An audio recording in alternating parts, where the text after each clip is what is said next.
Did the movie just end?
feed with half-thoughts and cliches and the oldest lie. A million marks repeating your catchphrase and your lies. It's chaos by design.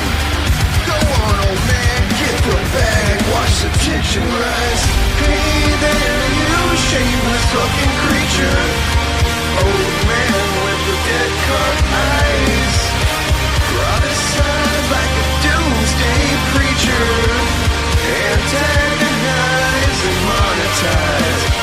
Old man, no change in hearts and minds. Changing hearts and minds. If I was a cynical man, I might say silver tongue deceives. Young man feeds the flames. Mask off, no surprise. Snake oil lubricates the outrage. Force the narrative to fit the frame. A million suckers is a new one born every minute. They wizard of the crypto one man can't get it. Hey there, you shameless fucking creature. Old man with the dead cut eyes. Prophesied like a doomsday preacher. Antagonize and monetize. Oh man, you're changing hearts and minds. Welcome to every video we make. We use one little thing and then we build the narrative out of.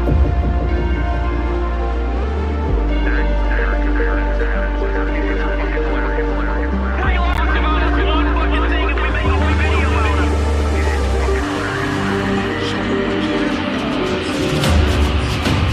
That's what we do.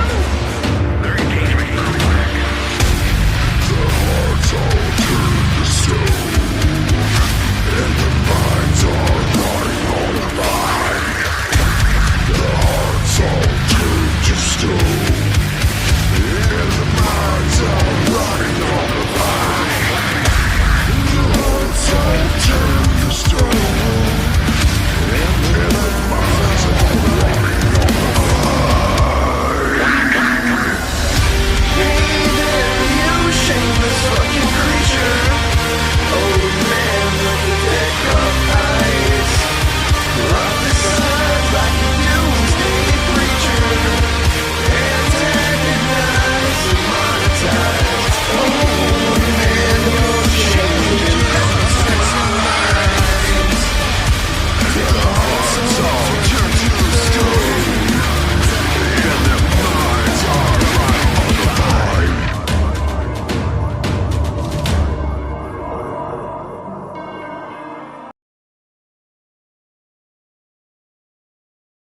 Enjoy the negative grift, guys. I'm out.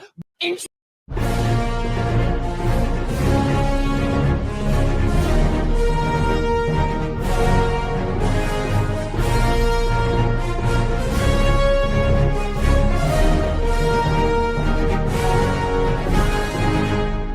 All right, you assholes.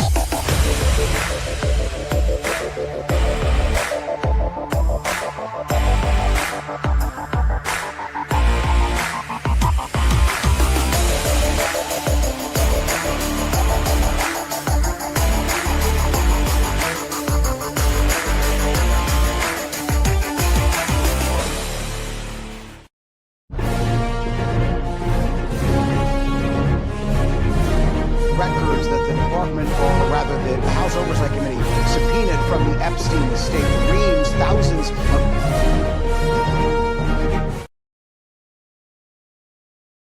released this morning by Democrats on that panel, several mentioning President Trump by name.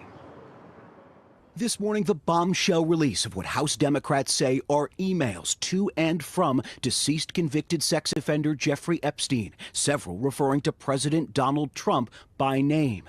In an April 2011 email released by Democrats on the House Oversight Committee, lawmakers say Epstein wrote to his now convicted accomplice, Ghislaine Maxwell, 3 years after pleading guilty to sex crimes involving a minor, telling her, "I want you to realize that that dog that hasn't barked is Trump. Unnamed victim spent hours at my house with him. He has never once been mentioned." According to the released emails, Maxwell responds, "I have been thinking about that."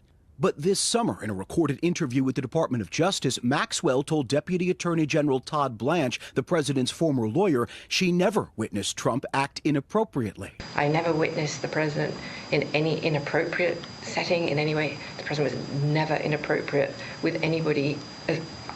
In the times that I was with him, he was a gentleman in all respects. Shortly after that interview, Maxwell was moved to a minimum security prison camp, prompting criticism she received special treatment. Committee Democrats also releasing this January 2019 email, where Epstein corresponds with author Michael Wolff less than 6 months before the financier would be charged again, this time with sex trafficking of minors. Discussing President Trump's repeated claim he kicked Epstein out of his Palm Beach club, Epstein writing, "Trump said he asked me to resign, never a member ever. Of course, he knew about the girls as he asked Ghislaine to stop." President Trump has denied any knowledge of Epstein's alleged crimes.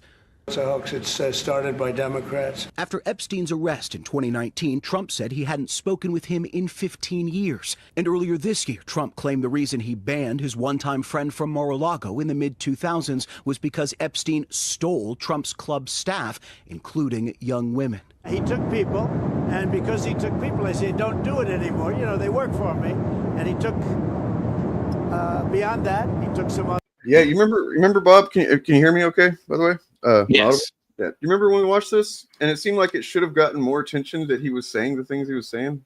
Yeah, no, I do remember this. And yeah, the things I remember even at the time, it seemed pretty incriminating. Like, I have a clip, our clip right here. So it's pretty wild, man. Like, by the way, I've been at work all day. Nothing has happened today, has there? I don't think so, man. No. Okay. No, we were just going to talk about Predator battling shit again, you know. Or okay. Nothing really going on. Good. No, I didn't know, like, fucking Eric, said. Yeah, I saw that post, and I have had a chance to look an hour into it. ago. I'm like, He was what like, the wow, hell? these Trump emails are crazy. And I'm like, dude, I've been like in music all morning. I had no idea what was going on. Yeah. So I was like, wait, what emails? God, it's like, you know, I fucking prepare these sometimes. I prepare these shows, the stream titles and everything like the night before. And I'm like, that's a good set of topics there and ready to go. And then something like this happens, and and I'm grateful for it, honestly. We need to get this shit resolved. We need to get those fucking Epstein files released. Yeah, yeah. Speaking of predators, exactly. It must be time for predators. You know, I yeah. don't know what I'm trying to say there, but I will say this: if it's between Trump and Deck, I am trusting Deck just way more. Yeah. I mean, I haven't even seen the movie, but I trust him. He something about Deck is the main dude. Yeah, I know that. I know who he is. Well, I don't know. You haven't seen it. It hasn't been out that long. It's an excellent movie. I've watched videos of it. I've seen Birdman's video addressing Drinker's video, which honestly, really, I like. Dude, he just needs to quit. Critical drinking needs to stop. He seriously just stop, dude. Like, he's not trying. He's literally just openly flaunting that he's watching, internet rips of the fucking movies. He's not going to see them. And then because of that, he's not actually seeing an accurate portrayal of the movie. So I don't know if he's lying or if he's just literally can't tell that there's different, biomes going on with these planets, but he just thinks they're the same thing and that kind of thing. Really? Really? I haven't seen any coverage of that video yet. He called Yautja Prime. He said that basically looks exactly like the planet that they end up on. So he calls them generic sci-fi planet 1 and 2. And it's like Yautja Prime, they show that there's a desert part and a jungle part. And that he is from the desert part, right? He's from the desert tribes. Then he ends up on the kind of jungly planet out of his element a little bit, right? Well, I mean, he does end up in. Well, it's supposed to be just a planet that is like, it's almost like a plant designed to kill you. So obviously, it's something that predators would find appealing.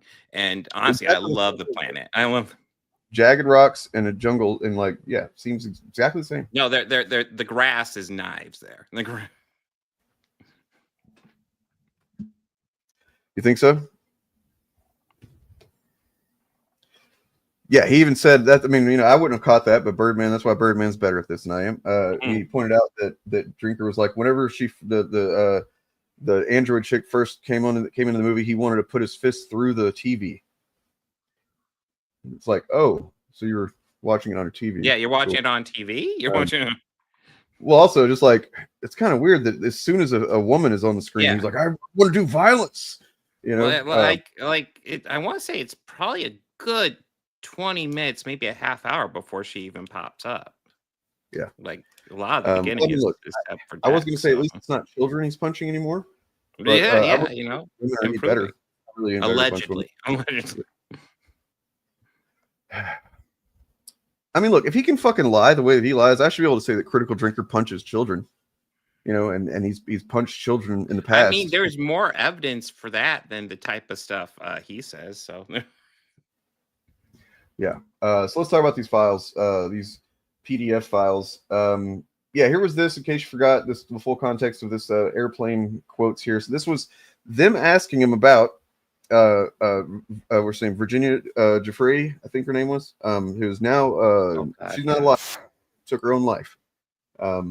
And pretty tragic case. And she had spoken openly about Prince Andrew and Epstein and stuff. She had said, apparently, I don't know.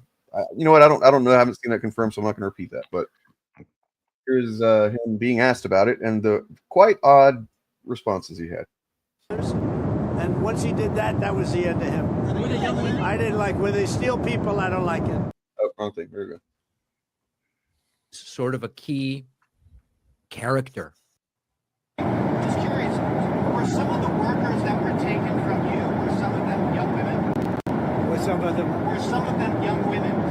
Well, I don't want to say, but everyone knows the people that were taken. And it was the concept of taking people that work for me is bad. But that story's been pretty well out there. And the answer is yes, they were. Oh, yeah. So real quick, I just also want to add context here. This is him saying, "Oh, you know, the guy who does like the pedophilia and all that. That's not the last straw for me. The last straw is if he takes good employees." Well, and of course now he's trying to lie and say that he's you know is now saying, of course, that he stopped being friends with him because he found out about his stuff he was doing or whatever. When right here he's saying it's really just kind of an ownership thing in Trump's mind. He's like, you don't take my underage girls from Mar-a-Lago. That's fucking not cool, man.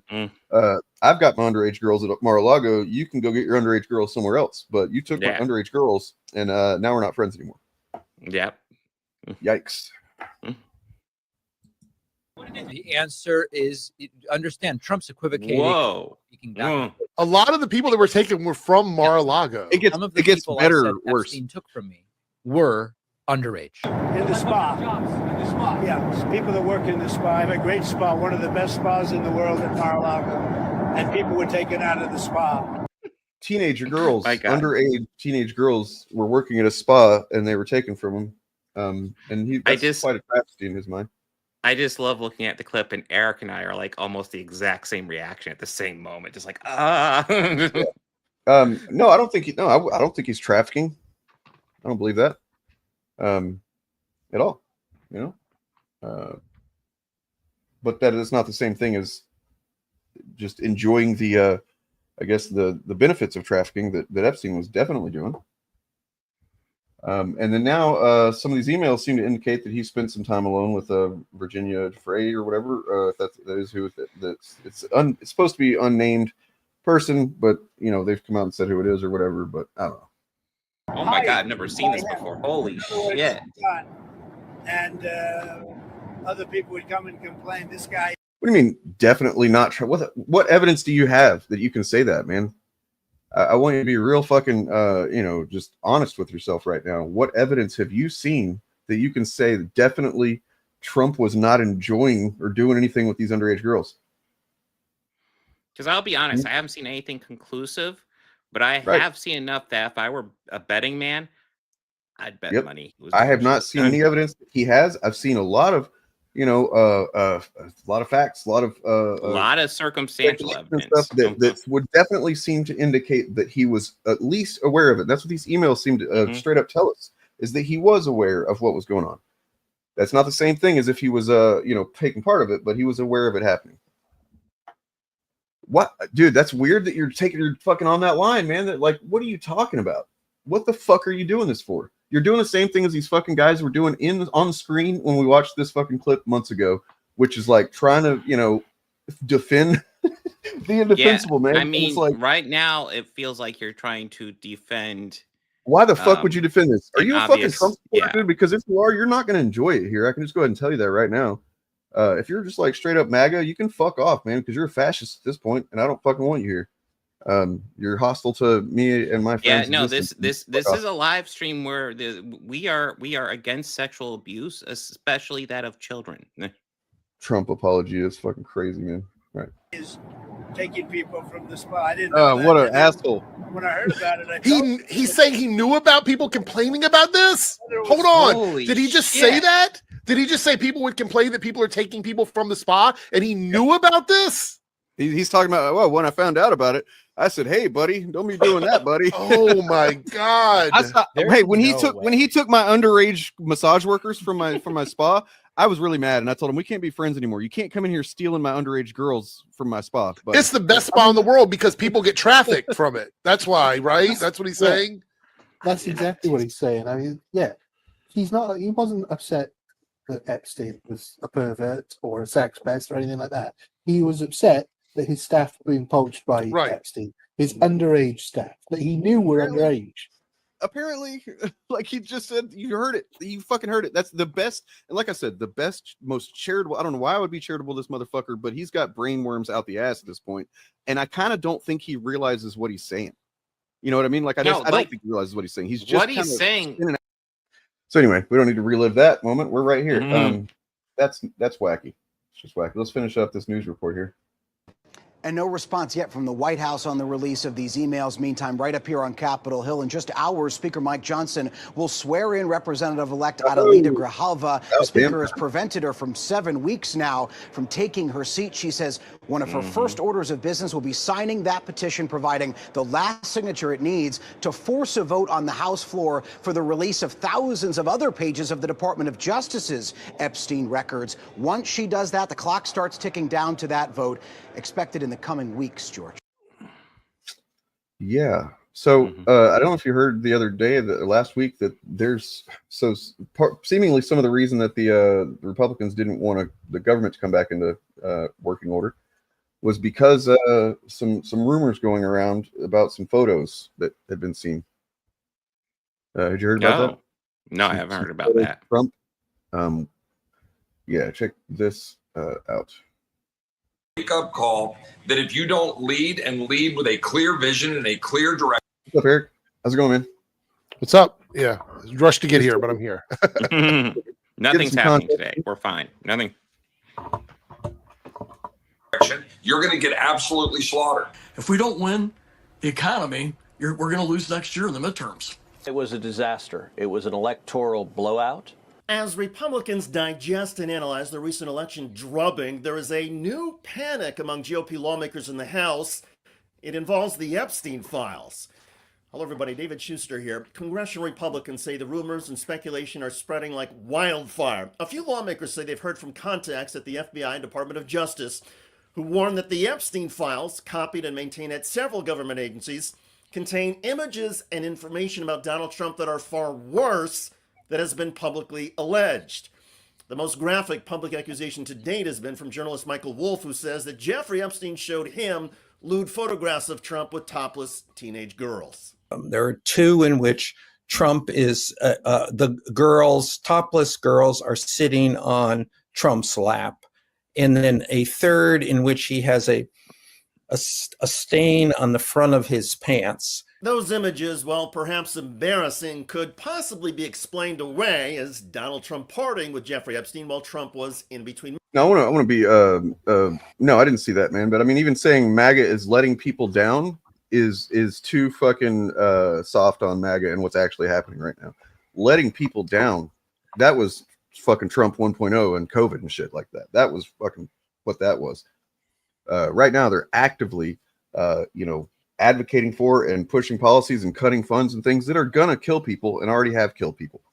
That's letting people down is just like I don't know.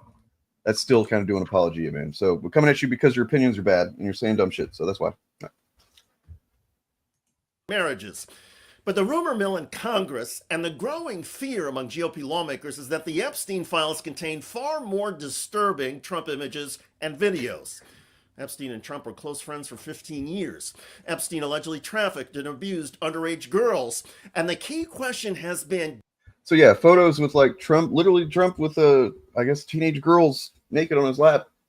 I mean, of course, if these photos come out, whatever condition they come out, you're gonna have MAGA defenders being like, "Oh, you can't prove they're underage," What else did I miss? There's always a new everything, but what did I miss before I got here? Like what were? Oh, nothing. I mean, you turned me on. I'm sorry, that's the wrong fucking phrase to use. You pointed out that there was new news to look into because I had not looked at news all morning. I've been doing music stuff, and then you're like, "Oh, these emails are crazy," and I was like, "What? Emails?" So, yeah, for anybody who's just tuning in, the Democrats had subpoenaed a shitload of information, reams and reams of information from the Epstein estate. These are not to be clear, this is not the Epstein files, which, is kind of a colloquial catch-all term for just like any information that relates to Epstein, I think, at this point. But what this is just stuff they've gotten from his estate via subpoena. And it is, in this case, emails.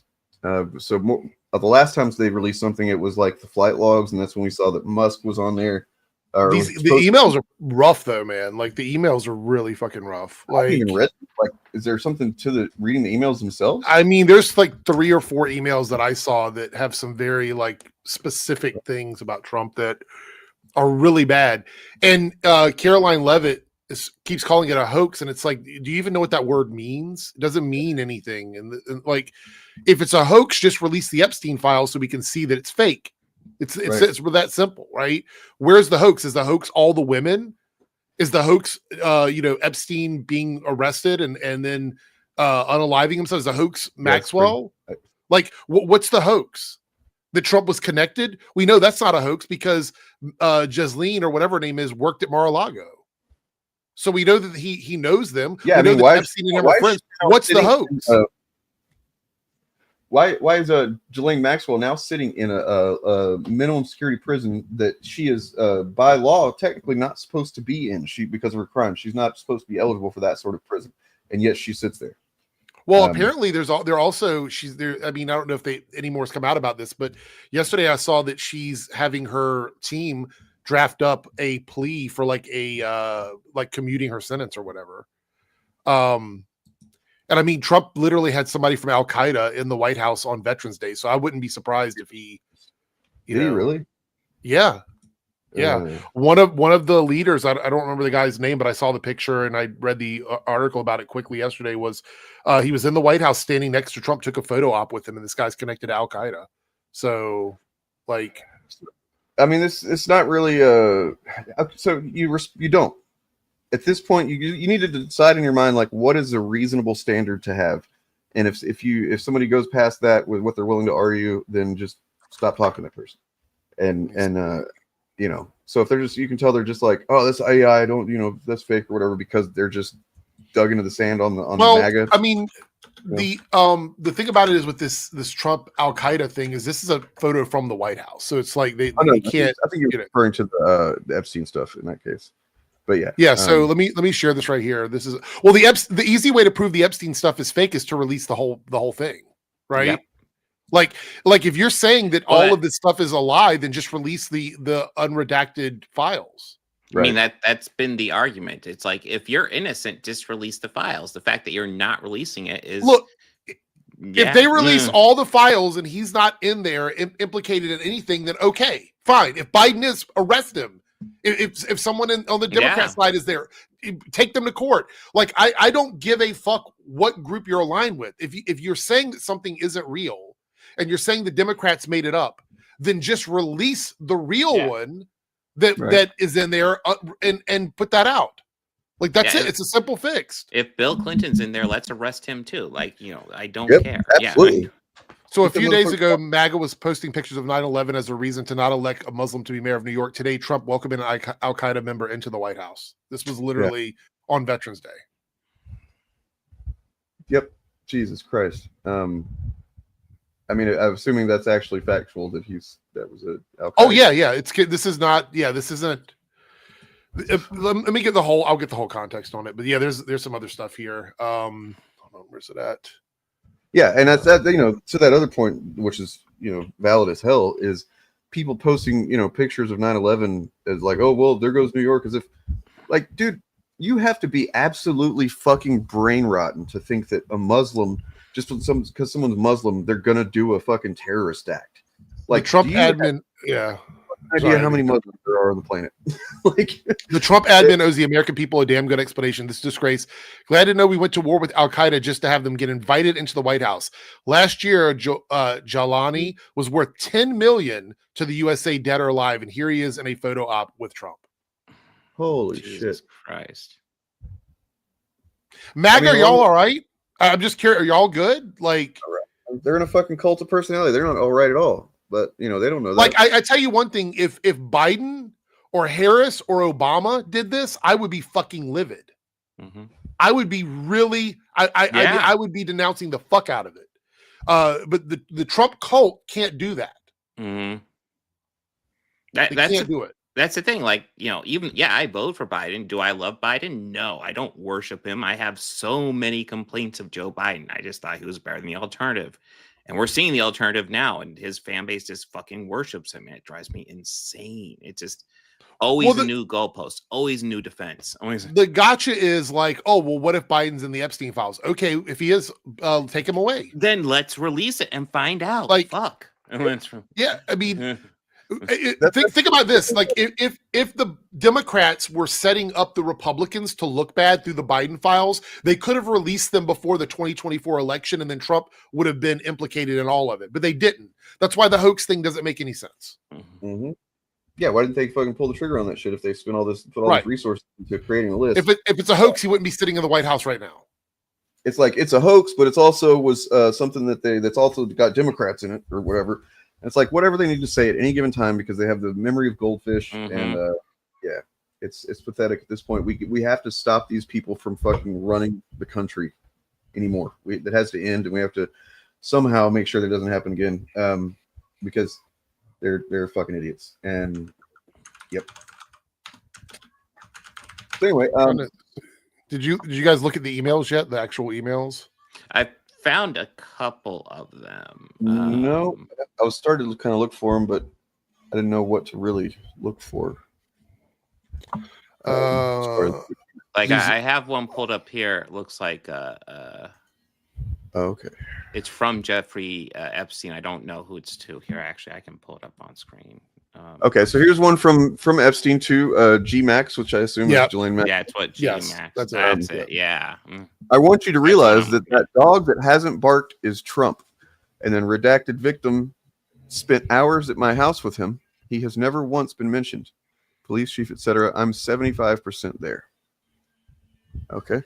And then please no. Oh wait, no. Victim Mar-a-Lago.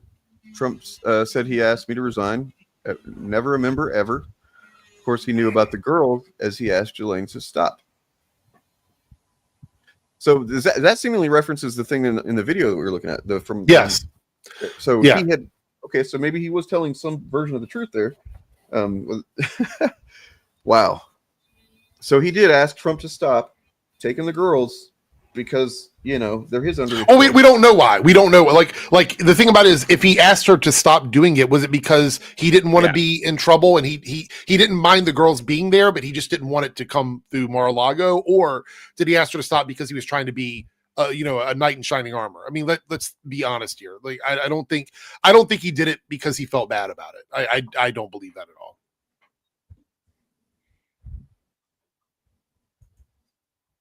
Mm-hmm. So, wow, I'm already seeing some of these yikesy fucking defenses or attempts at defending. And apparently, and I don't know if anything's come of it now, but he called Lauren Boebert, Marjorie Taylor Greene, and Nancy Mace privately to have a meeting with them and Pam Bondi to try and get them to change their vote, because the vote on the full release is about, if it hasn't happened already, it's going to happen probably this week, unless they can pull some shenanigans. But he's trying to get them to flip on their constituents and go back on their word about protecting child trafficking to protect him. Like, if you are innocent, why are you trying so hard to protect these files? Exactly. Either you're in the files or you're protecting someone in the files. That's the only two logical conclusions. Yeah, which again just leads me to believe either he's guilty or he's culpable. Marjorie Taylor Greene will not change. I think she's going to go through no matter what, because she fucking hates Trump right now. Yeah, she's going through an arc right now. Yeah, Sketchy says that Mace is caving. So Mace caving would be bad to her platform, because it's this whole protect all women shit that she's been doing now. So if she does that, that's it for her. End of her career. Lauren Boebert, I don't know for sure. I don't know. Well, there are videos, Bob, because I think that was mentioned a while ago that there were videos of stuff, but we've never seen those videos. Man, I mean, we know that when Nancy Mace, she's a big piece of shit, but like when she watched, apparently talked with some of the victims, she left that meeting, having a panic attack and crying because she has been sexually assaulted herself. So like, keep in mind, Marjorie Taylor Greene said she would read statements from the victims out loud in front of the house. You know what I mean? Like, she said this on record. If she turns her back on this, that looks really bad for her. And I don't see her doing that, because she's been on the worldwide, like, I'm not Trump MAGA tour. Well, but there's a reason for that. If you haven't heard, like, she basically, she wanted to run for Senate, and then Trump and everybody, was like, basically told her, no, we're not going to support you doing that. Don't do that. Yeah. I mean, I think I said last time we talked about her, I was saying that they didn't want her to be part of the team. That was the thing. They didn't want her. You know what I mean? Well, so they cut her off at her career ambitions there, and that's why she's kind of been doing this spiteful, thing. And it's really, if you really listen to what she's been saying, she's only been kind of critical of the administration. She doesn't really go right at Trump. She's playing a pretty careful game there. But look, I'm not seeing her as an ally, but I will always crack a smile with infighting with these people. Let's talk about that for a second, because MAGA, even before today, MAGA is fucking wrecked right now, and hopefully for good. You've got infighting, it's like civil war upon civil war happening, and it all seems to be just like a consequence of the bigotry, honestly, that is coming back to bite them, that they've played on so much. But like, you got Ben Shapiro, who apparently did finally get to a point where he recognizes some that anti-Semitism is happening, and he doesn't like it, and that includes being Tucker Carlson being cool with Nick Fuentes now, and then Heritage Foundation also being cool with him apparently by default. And it's just fucking crazy. And then Candace Owens is I was just watching the Surfs video on her yesterday. Man, she's playing a crazy game, and she's actually, it's kind of scary how good she is at this, honestly. Like, if you're not MAGA or right wing, you're not going to fall for any of this shit, probably. But I can see how she's pretty good at keeping people on a line with the narratives that she's going on about. I agree, Decoy. Sorry, is that she's basically saying that Charlie Kirk was killed by Israel, and but she's not actually saying it. That's the impressive part, is the thing she's saying is like, it's fucking crazy. Anyway. Yeah, Decoy says MTG is prepping for a post-Trump GOP. I agree. I think a lot of them are. I think there's a handful of them that are already sort of laying the foundations for that. I mean, honestly, I was kind of jokingly to myself thinking, man, what if she's really playing this long game where she's like, I don't know, going to come out and say, aha, I took down this fucking GOP by myself. I want you guys to understand that the people that are turning on MAGA now are doing it for a couple reasons. One of them is fear. They don't feel comfortable in that party because they're not getting supported. I think MTG would be a good example of that. She's doing it because she's trying to protect her own interests. Also, the other reason they're doing it is for to align themselves with whatever they think the next big swing is going to be. Like what's going to happen going into the next presidential election, what's going to be happening in the midterms. It's all it's like MAGA. trying to keep themselves afloat. Trump is on a limited timeline now, it seems like. He's low energy. Do you see him? Like he is the lowest energy he's been in as long as I've known. He sits around and falls asleep on camera. He doesn't go and campaign for anybody. The momentum is gone. Sean Duffy, the transportation secretary, is saying dumb shit. I can't guarantee safety. Then get the fuck out of the position. Get the fuck out of the position. You got RFK Jr. backing down from Tylenol because they can't prove that Tylenol causes autism because they're fucking idiots. You got Pete Hegseth just doing his greatest hits about non-woke, non-DEI, non-woke, and with no results. The military hasn't gotten any better since that happened. So, I mean, matter of fact, it's actually gotten worse. So it's crazy. Yep. Well, I mean, I will say this is generally speaking what happens with fascist. Oh yeah, the Erica Kirk shit is weird. She was so bizarre. She was in the Oval Office the other day, like for some meeting. It's like, why is she even there? He called her over to him to give him a kiss. It's fucking crazy. Like what the I don't understand, TradCon shit. Or I thought I at least superficially understood it, but like they're taking it to weird levels. I mean, if I were a really gross person that trashed women, I would say maybe she's getting passed around or something, but I'm not that kind of person, so I won't say that. Well, I mean, I don't want to assume anything like that, but what I would have is that they probably would never say anything like that. Yeah. They probably want her to be that. Yeah. You know what I mean? I mean, I could also be the kind of person that would say it looks like she's setting up JD Vance to be her next husband, but I won't say that because I'm not that kind of person. Yeah. But some people might say that. Yeah. You got Trump is fucking passing out. He spent 20 minutes asleep in the Oval Office meeting the other day. That's like somebody counted it up. He basically was asleep for 20 minutes. Remember Biden, he was having a hard time remembering some stuff. So, same thing, basically. No, I honestly believe that even back then, Trump was farther gone than Biden was at that point. No, that's the thing. Lots of people don't see. Trump is used to fucking bullshitting. He's used to just speaking off the cuff and saying whatever. But he doesn't ever say anything of importance. Anyway, I would argue in general, like Biden and Trump seem kind of somewhat equally gone. The difference is being gone is almost part of Trump's personality and brand, where it's not on brand for Biden, so it stood out more. Yeah. Sleeping on the job is doing his patriotic movie. I mean, the thing is, like, let's look at this with a glass half full situation, because you guys know I don't do doomerism, so let's just kind of take all this into account. There is tons of controversy right now for the GOP. It's like MAGA is covered in controversy at the moment. They voted against the SNAP benefits thing, and still they apparently tried to take the money that was getting sent to Argentina to try and fill in the stolen money from the SNAP program that seems to just be missing, just gone. Yeah, of course, somebody's got something that. Yeah. Right. So they said, no, we still want to send the money to Argentina. We don't want to help people who need food in this country. We want to bail out Argentina, right? So some states do have kind of like extra funds that they can pay out in rare cases. So a few states did actually pay out their SNAP.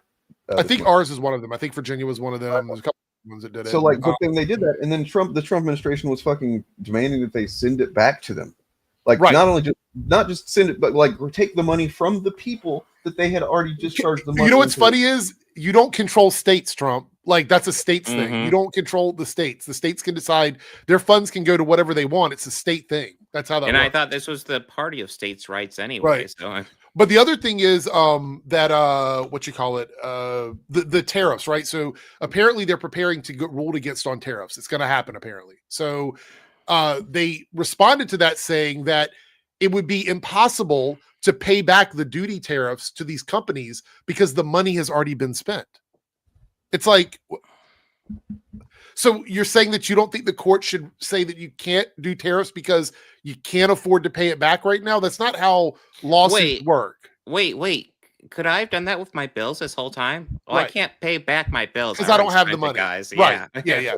That's what they're saying. So they're basically saying if the tariffs get rolled back, all these American companies that paid these tariffs to the government can't get their money back, apparently. So this is all the controversy they're running with. They're not even halfway through Project 2025, and we got a month and some day, not even 20 some days left in the year, and they're not even halfway through. Now, I know Project 2025 is the name of it, and they can still try and push things along. But the reason why it was called Project 2025 is because they needed all of this or most of it to get done in this first year. That was the whole point, right? They wanted to get it done before the first year of Trump's presidency comes to an end. It's not happening. They're running into roadblocks. They're getting pushback. These are all good things that make us free and clear. No, we still got to go out in the midterms and vote our asses off. But they're struggling. Project 2025 is going to become Project 2026 and then Project 2027. They're just going to try and change it to make it work over the next 3 years. We cannot let that happen. Hasn't budged since we checked it a few weeks ago. So, and they lost out on gay marriage. The Supreme Court said, "Fuck that. We're not going to listen to you. Marriage equality is going to stand." Where was that energy from the Supreme Court for Roe versus Wade? I swear. Well, I actually, you know what? I know that they're not supposed to do this, but I actually think that they saw the blowback from that, and that made them less. I think they understood the assignment, like taking rights away from people is not going to work, and they might have thought that we're not even going to hear it, because I don't think they even made any statements about it. They just said we're not going to revisit it. Like, I don't think normally they would make some sort of a statement. I don't think there was any statements written out or made about it. That doesn't mean they won't eventually, but they didn't. So fuck y'all bigots that want to take away marriage equality. Like, that's not going to happen either. Anyway, Robert, yeah, that could be the case actually.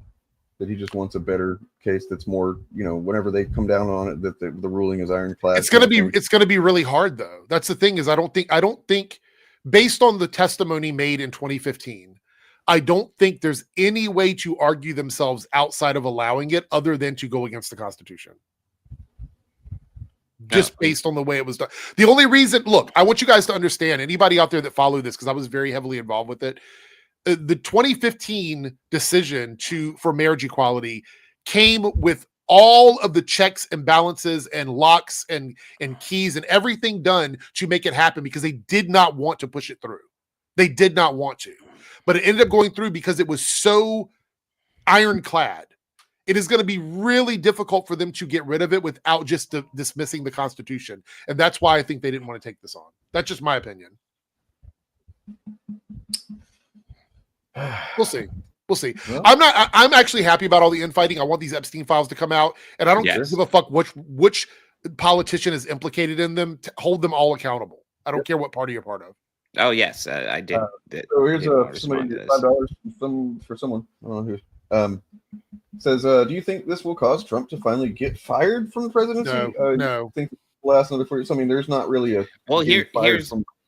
Yeah, you have to get impeached and then removed. Impeach is the first step. Then there has to be a vote for removal. And he's already been impeached, not removed. So. He's been impeached twice. But there has to be an overwhelming vote, which means overwhelmingly people have to. Now, will he last for 4 years? I mean, maybe not. But who knows? I would actually say it's far more likely that if he senses his term's about to come up, for him to just leave the country and vanish. I think he's establishing that already. I think that's kind of it. I think he's amassing his own wealth so he can protect himself after the presidency. I think that's what's going on. He still has 34 counts of sentencing that has been. Yeah, I mean, the next thing, as well as what's his name, terrible lying propagandist, to forget his name, Dinesh D'Souza. They both have been seen quite a bit of racism aimed at them lately, and it's just like it seems like everywhere you look right now, that within MAGA, their own bigotry that they used to appeal to people for so long is now eating it from within. And it's hard to imagine these fucking people that actually thought that they would be respected by I don't know. I don't understand being shit. I also want to point out, anyone that thinks that this can last forever, he's not well, you guys. He is not a healthy person. No. I need you to understand that best case scenario is still not a long time. This man is not healthy. There was a picture of him shaking someone's hand the other day. It's not photoshopped at all. And he is pale as can be, except for his face. He looked like he was wearing blackface in the picture. It was crazy. Fucking crazy. $10 from Columbia Rican, New York. This will help for the midterms to get possibly enough votes to get him impeached a third time and enough Senate seats to be able to remove him. That's the thing. Yeah, that's why Steve Bannon, thank you for the $10, by the way, Columbia. I think that was my channel. Steve Bannon has gone on record saying if they lose the House and Senate, it's game over. It's game over. Losing one of them is bad. Losing both of them is like match point. That's it. You know what I mean? Because right now, look, I want to be clear. Anyone that doesn't understand politics, I'm going to make it really simple. The only reason Trump is able to get away with what he's getting away with is because the Senate is not doing anything. Yeah. That's the only reason. When the Supreme Court capitulated in advance, yeah. So the Supreme Court makes decisions. The only way to hold the president accountable is through Congress. That's the only way. And if Congress refuses to do anything like they have been, right? If they refuse to do anything, he just gets away with it. This is why even having a president in power who has control of both houses or whatever, Senate and the House or whatever, House of Representatives, when that happens, it makes for a really bad time because it is not democracy. At that point, it is literally one party making decisions for everybody. That's not the way the country is supposed to be done. Our founders were pretty smart, except for the slave owning parts of it. Otherwise, they're pretty smart. But the thing that they didn't account for, they accounted for Trump. They absolutely did. They were like, some fucking, narcissistic asshole could come along and try and take the, power to all of his power for himself. But what they didn't account for was that there would be, a Congress that would just go along with him, essentially. A bunch of politicians that can be bought out or held stuff over their head. You know what I mean? So branches that way, if somebody it does end up in the presidency, the other branches will kind of activate and prevent him from discharging or using too much power. That's not happening. And that's not good. The safeguard was breaking up the government into 3 branches. However, it only works if people in each branch have some sort of like ethics and morals and values to go with. And that's a huge part of the problem. The whole point is people negotiate, they come to middle grounds, they come to reasonable compromises. When you just have one side that just fucks over the other side nonstop, and then another side that is just fucking cowards. That's true. Yeah, nobody accounted for that except for rich people that made it happen. Another $5 from Columbia Rican here. Also, get control of the House and Senate. We can hold the Supreme Court accountable. Yeah, what's the mechanism for that? I'm not even aware. Like, what is there? Is there like a specific thing that we would do to the Supreme Court? I mean, I believe it's an impeachment process, just like with the president. Okay. They vote to impeach. Yeah, I think it's the same thing. It's just done. I don't with the think the individual bar is justices. as high. It's not. No. It's a much lower bar. But the thing is, we can also make the court even again. Like if they want to make it a split court where we have enough representation to get a actual balanced view of the law, we can do that. But right now, I think a couple of the people that Trump appointed, what was her name? The woman that he appointed, I'm blanking on her name. Amy Coney Barrett, whatever her name is. Supreme Court. Right. Yeah. Sorry, I was thinking about that. She's been a little bit less MAGA forward than I expected. Yeah, I was expecting and I think the most MAGA one there. And I think they're unhappy about that. I think that she was supposed to be a shoe-in for them. Oh, we have a Ryan has showed up. Nothing But Media has arrived. Hey everybody. Sorry, a bit late. I'm in the middle of suffering at the moment. I've got an ear infection and oh god, that sounds miserable. Well, it came on today, and we're having new furniture, so I also had to lug all the furniture out to the front to be collected. So everything's a mess, and I don't feel great. And I've only got one headphone in. But other than that, I understand that from what I've seen in the news, that Trump's a big old pedophile. Well, it's a shock. Nobody saw this coming. We have to get the rest of the records too, because I want to see all. I want to know everyone, not just him. Look, truly innocent. Let's let it all out, guys. And who can believe that known perjurer Ghislaine Maxwell lied? Who could have believed that? That's shocking. Yeah, G-Max lied. So so I don't know how much you've discussed, but I think we're well. I think you kind of summarized it. We're at the tail end here, but Columbia Rican. I agree with this 100%. Bob says here. Oh, sorry, go ahead, Brian. Oh no, go on. Say, Bob says Congress can impeach Supreme Court justices. Also, they can change the number of justices, and in some cases, pass laws saying that the court is not allowed to change them. So, yeah, there's a lot of things that they can do once they're there. The problem is we have a bunch of like lapdogs for Trump in every branch right now, which is the sneakiest, grossest way to control the government without having to actually come in and be a total fascist. Is to have individual yes people that will just do anything you want.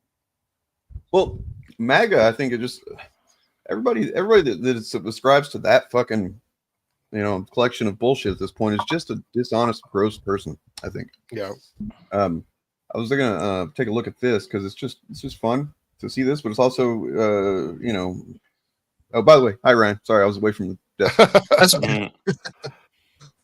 Check this out. Julio, hot minute, last chance for burning questions. Okay, I'm going to ask you my burning question. Is that okay? Go for it. Who did you vote for? What if I didn't vote?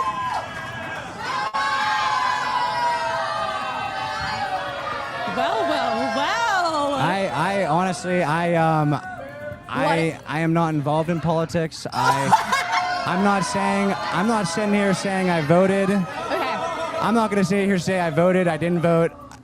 I'm sorry, but that is not a big thing in my life, and that is nothing against you. And No, what you I think don't think that's against me at all. But and if that's something you're passionate about or feel a certain way. I'm not passionate about politics. I'm passionate about having rights.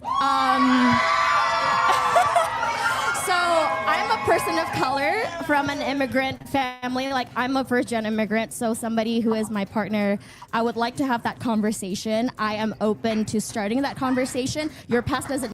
You want to take a guess at what he reveals when he's talking to another girl later on? That he voted for Trump? Yeah. Yep. I'm kind of assuming that, yeah. Yeah.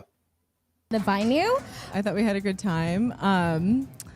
I definitely am a little concerned that you didn't vote, though. After hearing that, I was a little concerned. I may have just said that. I was a little concerned. I was like, this is. He only said it because she was a person of color. That's the only reason. He lies about having not said it right here. Oh, okay. You did vote. Yes, but I don't make that. It's not a part of me. So you lied. I didn't lie. I did say to her, I said, no. I did vote. No, he did lie. Right, it's straight up lies. Like he's lying to like it's one thing to just get on the internet and tell a lie to a bunch of strangers. But like literally all the people in that room know that he fucking said it. So he's MAGA and he's a liar. I mean, okay. Well, so, and it's always the case. Like I've seen examples of like a woman who went on a date with a guy that ended up being an ICE agent. And that like whenever she found it out and she started trying to talk to him about it or whatever, he got real weird and like these people that act like they literally will just lie apparently and say that they aren't MAGA or whatever, and then they want to drop it on them later on in the relationship is developed or whatever. And it's like, what the fuck is wrong with these people? I mean, for me, it's kind of an opener because, like, if somebody's a Trumper, it's a non-starter. Yeah, I don't want to talk to you. No. Also, it says something when somebody is a actual Trump voter but isn't a public Trump voter. Like, does that even exist? It's also scummy because they know that wearing the Trump merch and doing all the MAGA stuff is so fucking awful that they don't even want to be associated with it. It's like, yeah, I mean, because then they always want to act like it should be separate from any kind of consideration. Like, oh, it's just a different opinion or whatever. That's fucking, that got them a lot of ground with that kind of nonsense. But the fact is, it speaks to your character as a human being and your values. And if you don't fucking value other people's rights, then why the fuck would I want to be around you? Also just basic stand up for what you believe in. If you voted for Trump, then own you it. better be able to say why. And if you feel if you feel shitty for voting for Trump and don't want to admit it, well, maybe you should think about that. Maybe. I mean, it's also the Tim Pool tactic, Chevany. That's what Tim Pool does. Yeah. He's supposedly a right-leaning centrist who doesn't have any specific political alignment. We know that's not true. I'm so sick of this centrist out there. This centrist who are just fighting the insane leftists. That it's such a fucking grift at this point. I mean, this is not a big part of my life. Like, I understand if it's big for you. I understand that. But like, I'm not. Yeah. I get that. Can we ask who you voted for? I mean, I just feel like that's a little personal, a little That's aggressive. That's fair. If you want to keep it to yourself, that's No, your problem. yeah, I am, and but no, it's not a big part of me. I don't feel like wasting my time and energy in something that I cannot control. This is cowardice. I mean, can't control it's your vote. To not even stand behind the fact that I don't believe, you could easily say I don't believe in telling people who you vote for, because that's the point of the secret ballot. I mean, that's the standard sort of fallback, but he's too, I don't know, too clueless. I actually think also if you are going to be in a potential relationship with someone under this current climate, I think it is sort of important to know who it is that they're following politically. This is like we're not just talking about like you know, there wasn't a whole lot of room between like the Clinton Democrat and maybe like the Dole Republican. You know what I mean? Like like that was the kind of thing where I can understand a couple that are voting those two different ways, being like, yes, you know, probably. That's not the same thing as what's going on today. I mean, there's even a difference between voting for Trump and voting for George W. Even though I hated George W. at the time. I mean, that's another false sentiment that they've made a lot of headway with, is the idea that they're just Republican. We're just fucking Ethan Van Sciver is one that I called out about that, because he's like, oh, just because I'm a Republican. No. You're Republican. You're well, I mean, it's not even just the act of being a Trump supporter. It's the openly being a piece of shit about it. And guess what? It will come up eventually, because you can't hide your political beliefs from a partner for like maybe more than a couple of days. Yeah. Well, I mean, some of these guys, there'll be some other guys here in a minute. But Date Night Pod is back again, showcasing how hard it has been for so many women to date in this climate. Tell me, what are some of those red flags? They have strong values. I'm Republican. Conservative, yeah. Conservative values, Christian values. Okay. Very important. Okay. We did have some broken hearts, so let's go right down. And my guy, what you're saying here is you want control of a woman, not to be their partner in life. Trust me, there is a lot more here. Dating in Denver update. My date last night. It was an incredible date until the very end, when he told me that he voted for Donald Trump in the latest election, but not the first two. I was like, I'm so sorry. You went from Clinton to Biden to Trump? How? I've never heard of anyone doing that. Is actually like, how do you do that? Like, you must just not be paying attention at all, or you, how do you, I don't know. That's a crazy fucking arc to take. You know what I mean? By the way, all those balloons popping is funny, because I watch, it's like one of my guilty pleasures when I'm gaming. I'll put on like a pop the balloon thing just to listen to like where people are in the dating sphere. And I watch a lot of different versions of it. And the amount of men that come on there and they're like, I want a submissive woman, somebody that's willing to follow her man and stuff like that. It is gross. Yeah. It's fucking gross, guys. Like, I don't know how a guy even makes it that far to like where he says that out loud, and like, how has nobody stopped him and said like, whoa, what are you saying? No, you can't. I mean, these podcasts, the ones that we watch, like the Rogans, the Tim Pools, the fucking, the what is it, the whatever podcast, the Fit and, what is it, Fit and Fresh or whatever. These guys have them thinking that like every man needs to be like, quote unquote, an alpha male that takes control of the situation and has women fucking following him around, you know, at his beck and call. It's like, bro, what? Like, no, this is 2025. Get with the program. Right. Not one, two, but then we got in like a really heated political debate, and it was like actually kind of hot. He was really smart, but like saying he was really smart and voted for Donald Trump in the same sentence was just kind of weird. So I told him that he can write me a 2-page essay by Friday afternoon on why I should go on a second date with him despite all of those things. Then I would consider it. If you are dating someone and they voted for Trump, what are you doing? I've seen so many posts on my Instagram or on TikTok being going to vote to cancel out my boyfriend's vote, and it's, baby girl, dump him. I don't know. Can you see this? Dump him. What are you doing? What do you mean? You're with a man that voted against your own rights? Running in all? No. Baby girl, dump him. Okay? So that is a first date question. What are we talking about? You're in a relationship with a man that loves Trump. That's weird. That's suspicious. No. For me, it's not even a first date question. It's Ryan profile. It's Ryan. This fucking guy says, being straight white dude that likes Trump, but also likes liberal women, is a lot like being in the closet gay. What? Yeah, let me. I feel like it's more like being a slave owner who does unspeakable things to them. That is a first date question. What are we talking about? You're in a relationship with a man that loves Trump. That's weird. That's suspicious. No. A straight white dude that likes Trump but is only into liberal women is a lot like being in the closet, because it's like they're gonna ask you about it eventually, and you have to say what we all say, which is I don't really follow politics. Sociopathy is what that is, man. That's like literally just like this sociopathic behavior. I don't know if that means that someone is a sociopath. They're choosing sociopathic kind of technique there. I mean, that's the same technique the guy used in the first clip, was that he pretended that he doesn't follow politics. Exactly. But clearly And, he was a Trump supporter. examples of this all over the place, but They would rather lie about who they are than examine who they are and find out why it is that liberal women find them so repulsive. So apparently the thing is that there's some of these guys anyway, they want a liberal woman so that they can essentially, tame her and make her into. They don't want just a trad woman. They want to get a woke liberal woman that they can then make their trad woman, which sounds a lot like ownership to me. It also sounds a lot like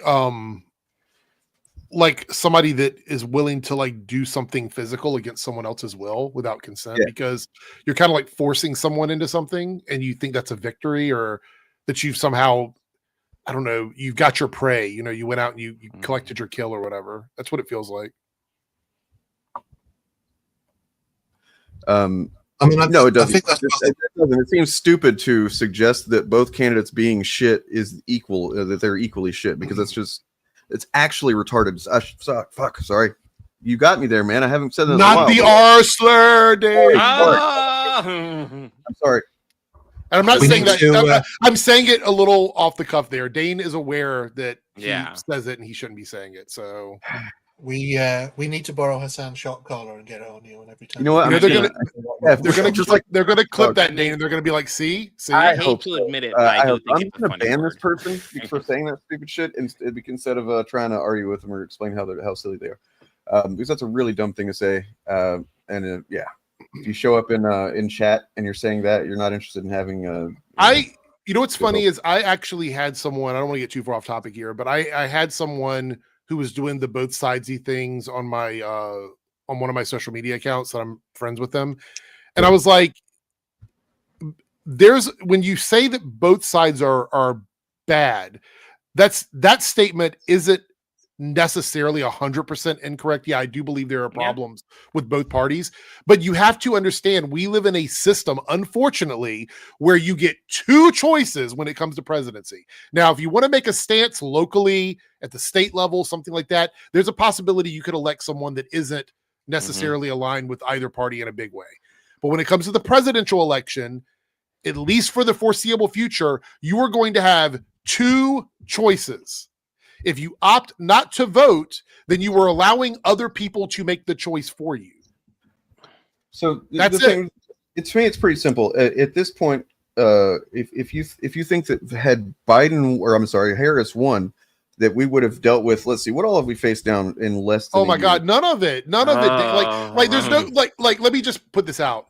There's no point in doing that because none of this would be happening. None of it. We wouldn't have tariffs. We wouldn't have people getting scooped up and put into concentration camps. None of this stuff would be happening. Yeah, none of it. None of it. I just want you guys to remember back to 2021, early 2021, when Biden was sworn into office, and suddenly the news on what the crazy shit the president was doing was slowing down, and it was just music to my fucking ears. Just not hearing some crazy shit that happened in the White House. Bob, I've said the same thing. I don't think it is healthy in the United States of America to get up every day and have to listen to whatever propaganda the government needs to feed to you. I don't think it's healthy. We get it, guys. I know that a lot of people in the chat may not feel this, but you have to understand this. This is what they're doing. They're putting out propaganda every single day. When you have to hear what the president has to say every day, that is not normal. No. They've admitted it. Bannon has said it out loud before that's the goal. It's just it's literally a fire hose tactic where they're just constantly spraying you with information where you can't process any bit of it effectively. It's just constant shit happening, and you can't pay attention to any of it. It's difficult. I want to say this. I mean, the hardest. Sorry, Ryan. I'll let you go. Go on. I was going to say just quickly, the easiest way to make changes from like a non-two-party system is at the lower level and then work it up to the higher level. Starting at the presidency is the hardest place to get that third-party viability. You're going to see it. Yeah, but I mean, like, but I mean, like, giving them an opportunity to speak. The problem is they can't even get into the debates because they don't have enough following from the beginning. We need to start supporting them earlier. I mean, I'll be honest, I don't think a third-party option is the best one. I think the best option is we got to get a lot of the lower ranked Democrats. We got to get a lot of them more on the progressive side. Less corruption on that side. We need to uproot the Democratic Party because right now it's just money and power. The 8 high-ranking Democrats were willing to make the deal that they made to reopen the government the other day is not good. And God, it pisses me off how disappointing John Fetterman is. Holy fuck, God, that guy! I thought he was going to be a solid progressive, and fuck. I mean, that's what the Conservatives have been doing for the last 50 years. Ever since Nixon resigned, the Conservatives have been plotting to get to where we are now. So it's not going to happen the next election. It's not going to happen the election after that. I mean, if you want to see real change, people on the left have to keep voting Democrat in the presidential elections until things change. Every single time. Well, you got to vote in all the elections. That's the important thing. Because what happened with Trump? How did Trump get into power? Because Trump is not the same Republican we saw back even with George W. Bush. Between then, we had the Tea Party, and then they started pulling regular Republicans and replacing with these super conservative Tea Party Republicans, and then MAGA was next incarnation. It happened semi-gradually, but also kind of quickly. And if we want to get progressive change, we got to do the same thing to the Democratic Party. That's how it works. And so, a lot of that is getting involved early. Sorry, Ryan. That's exactly what I meant. You have to, as well as getting involved in the local elections. Unfortunately, you have to vote Democrat, even if you don't like the candidate, at every presidential election, and then backfill with progressive candidates. Well, there's all this underlying thing that a lot of people seem to think that they're supposed to love every single thing about a political candidate in order to vote for them. Otherwise, they're just like not going to dirty their hands or whatever. And it's like you're thinking about it all wrong. It shouldn't be a celebrity that you idolize. It shouldn't be somebody that are they saying they want to do policies that make sense to the common person, that do the most benefit for the average person and the least harm? That's what you look for. And then if they get into office and they don't do those things they said they would, vote for somebody else. The fact is, we saw this happening on what was it, Tuesday last week across the country. Yes, that's why caving in on the government shutdown thing was so stupid. There was momentum. Dude, there was momentum. They had the most power they've had this entire. We were so close to getting them to do something drastic, and they caved. I mean, Donald Trump was literally going to court to prevent Snap. He was literally going to court to say, we want the court to block it. It would have made him look so bad if he would have gone to court, Ryan, and the court and had to fight against SNAP benefits going out to people. I think I played this last week, but I want to play it again because this guy gives such a great example of what the difference is, and not only that, but like the media's tendency to frame things as if the GOP is just like that's just the GOP being the GOP. We kind of like it's just accepted that they're terrible and they're evil and shit, and so but the Democrats get more criticism for things that GOP doesn't get criticism for. It's crazy. Well, check this out. I feel like lots of people don't realize Democrats aren't worshipped like the GOP follows. No, I don't worship any. They're not worshipped. So that way, when Democrat comes under heat, they get criticism from both sides. I'm completely willing to throw fucking Bernie Sanders out fucking garbage tomorrow if you start saying shit that I don't agree. If Bernie Sanders was in the Epstein files, gone. Get him out of here. Like that's the way I feel about it. I mean, heck, look how quickly I've turned on John Fetterman. I used to like the guy. Now I can't fucking stand the fucker. We do have some quick super chats here. Columbia Rican with a $5 super chat. Left equal want all people to have health care, to be able to afford groceries. Want democracy. Right equals fascism. Want people to die from starvation and hate violence. Kind of sums it up. If you want a clear example of what it means to be done, you have to look at the New York mayoral elections. Funds haven't been released if nothing has been accomplished in restoring SNAP benefits. Oops. What happened? Will you call on your Democratic colleagues to reopen the government and deal with these shutdown crises immediately? Deal with healthcare conversations once the government is reopened. So let me ask you a question. The basis for your question is, and maybe the better way to state it would be, if the Trump administration continues to violate the law, if the Trump administration unlawfully refuses to release funds so that families in Colorado don't go hungry. If the Trump administration refuses to follow the law, as they have for the better course of the last 9 months, violating statute after statute, if in that scenario these actions unfold, then how will Democrats respond? That, my view, would be a more fair characterization of the question that you've posed, because it does feel a little bit like we're in the twilight zone here, with an administration that is lawless, violates the law with impunity, is now doing so with respect to the release of funds for families that may go hungry. We're here in Washington, you're here in Washington, House Republicans are gone, 6 weeks and counting, gone, literally gone. Won't show up in Washington, won't do town halls back in their respective districts. And somehow the question is posed to House Democrats as to how we will respond. The Trump administration needs to follow the law. And insofar, you've heard all my colleagues repeatedly suggest we would like to negotiate an agreement in good faith with our Republican colleagues. That is why we're here in our nation's capital. The question should be posed to Republicans. When will they get serious about working with us in good faith so that we can reach an agreement? And the passion you hear is frustration with the fact that Republicans could just simply abandon their post for 6 weeks, that the Trump administration can just violate the law without consequence. It should offend everyone. It certainly offends me. And that's the reason why that was such a big loss for them to fucking make that deal the other day, because we finally had them on the ropes. They were literally against the wall. Well, yeah, as I was saying, what we need to see, and again, this will take time, is we need to see every race be like the New York mayor's race, where we have a progressive candidate with positive policies on the Democratic ticket, and then a traditional moderate Dem opposing him, and a Republican coming in a distant third. That's what we need to see, and the only way to do that is keep voting, unfortunately. And to keep I don't think you're joking, and I don't mean to make fun of you here, but like, am I excited to introduce this to you? The Democratic Socialists of America. Yeah.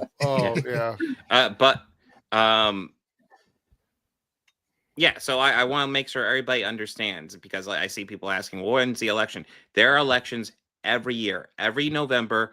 The first Tuesday after first Monday of every November is an election day, period. Even if you just got minor local stuff, go out and vote. And frequently there's primaries, usually February, March, depends on what state. And whichever party you're registered into. Like yes. Party. Yeah. And now sometimes that doesn't even matter. Sometimes it does. All depends. The rules are weird. But you got to be as politically active as you can. Go out to that polling station as often as you can and vote. For me, all the Dems had to do was hold out till Thanksgiving. Yeah.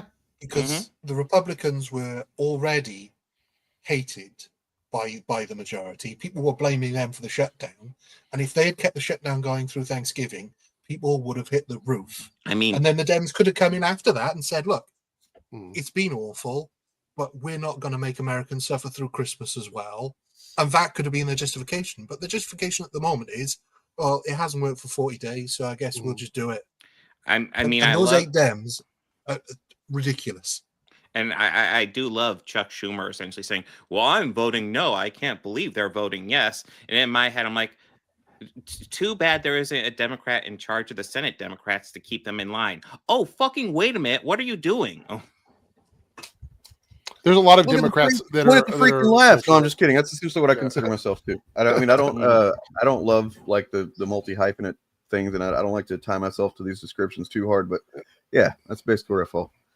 I am a card-carrying member of the DSA, so you know. All right. I mean, it's less of a hot potato to be a democratic socialist in the UK. So yeah, I can say easily. I want to. Oh, sorry. Go ahead, Ryan. No, we're still not in power, and we're a long way off. But yeah. I want to say here, Monado coming in with the 99 super chat. I guess after the discourse says, "Thank you, Bub, for stating a better solution for these parties." So there we go. We sort of broke through a little bit, I guess, with some of these concepts. So that's good. Thank you for the super chat. In the same way, the Conservatives have been pushing a lot of Americans to the right over the last 50 years, particularly the last 10 years. Democrats need to be doing that to the left. And I know there's a lot of Democrats who hate the left, the what they consider the far left. But the fact of the matter is, you're not going to get any help from the right. They don't want you. Being a centrist is under normal circumstances isn't the worst thing, like being able to like reach across the aisles. But we're in a situation where the center leads to a bunch of people that have no values anymore. Like they're all beholden to Trump. So the reason then the right is actively preying on people in that center spot where there's like Fetterman. Yeah. I gotta. If any Democrat president had done even one single thing that Donald Trump has done in the past nearly a year, we would still be hearing about it. I mean, they went after Obama for wearing a tan suit. Yes, he was center left, I would say. Did you hear about his Dijon mustard? I love if AOC actually were to primary Schumer, that would be fucking amazing. I think she'd win. She'd probably take it. But I have a shortish video here that kind of speaks to all this. This horrific Mamdani effect. I mean, it's got to be the natural fight or flight response of the whole millionaire class who have to now flee the capital of the world, right? No. I also want to repeat the idea that we should refer to these people as the Epstein class. I think that's very. I did notice that. I can't remember who it was, but somebody. It might have been Kyle Kalinske who used the phrase "the Jeffrey Epstein ballroom" for Trump's. Oh yeah. So I do think that's an appropriate name. For the Jeffrey Epstein Memorial Ballroom is, I think, the way he described it. I think. And this guy right here, Matthew Cook, I think is his name. He's the one that's been saying Epstein class. That I'm like, that's pretty good. It's their predictable racist, bigoted backlash against anyone who dares make life affordable.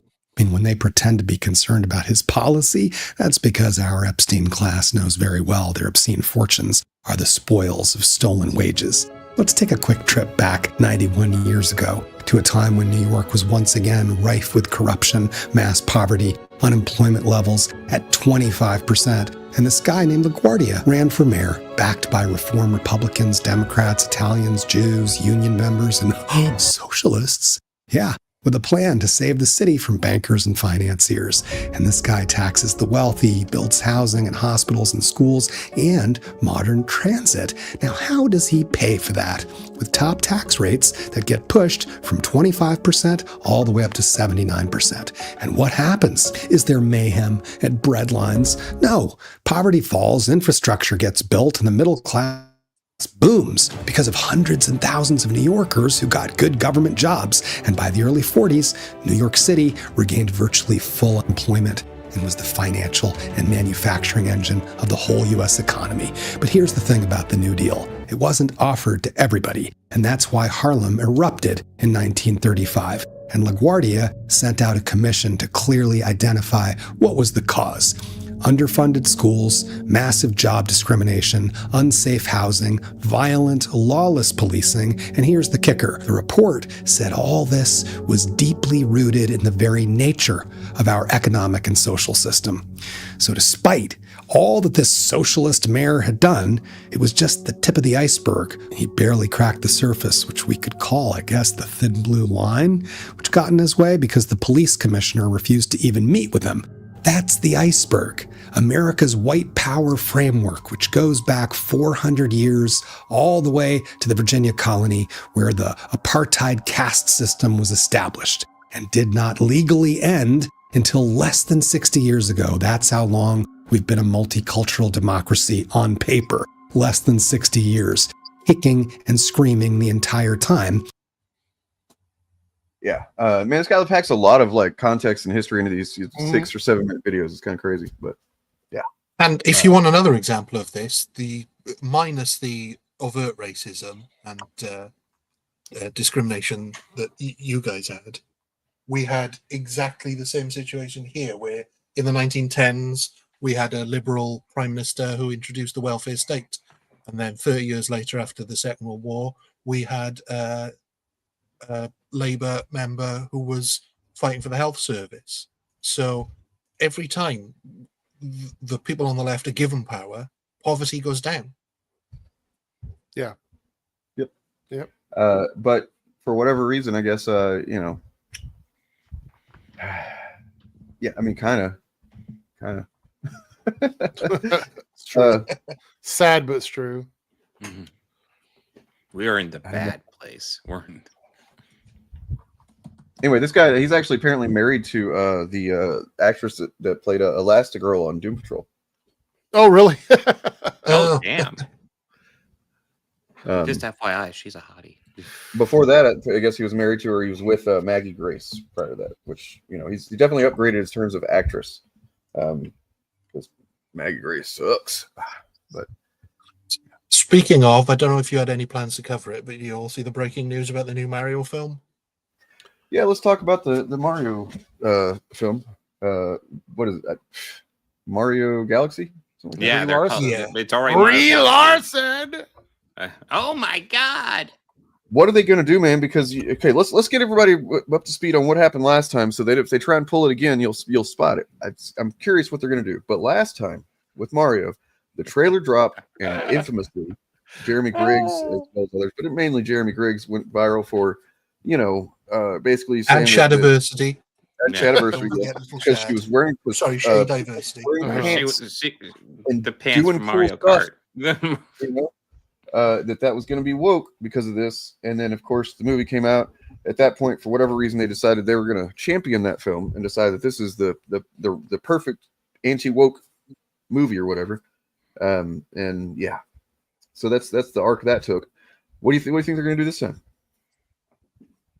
I think they'll try the same thing again. Probably, but I don't know what kind of. It depends what kind of press she does. I'm curious to see, because it's gonna be the first time she's been on a big press tour since the Marvels. Well, she didn't get one on the Marvels, so since Captain Marvel, maybe Endgame. Maybe she did some for Endgame. A little bit, but it wasn't really focused on her. I think this is the first one she's had in a while.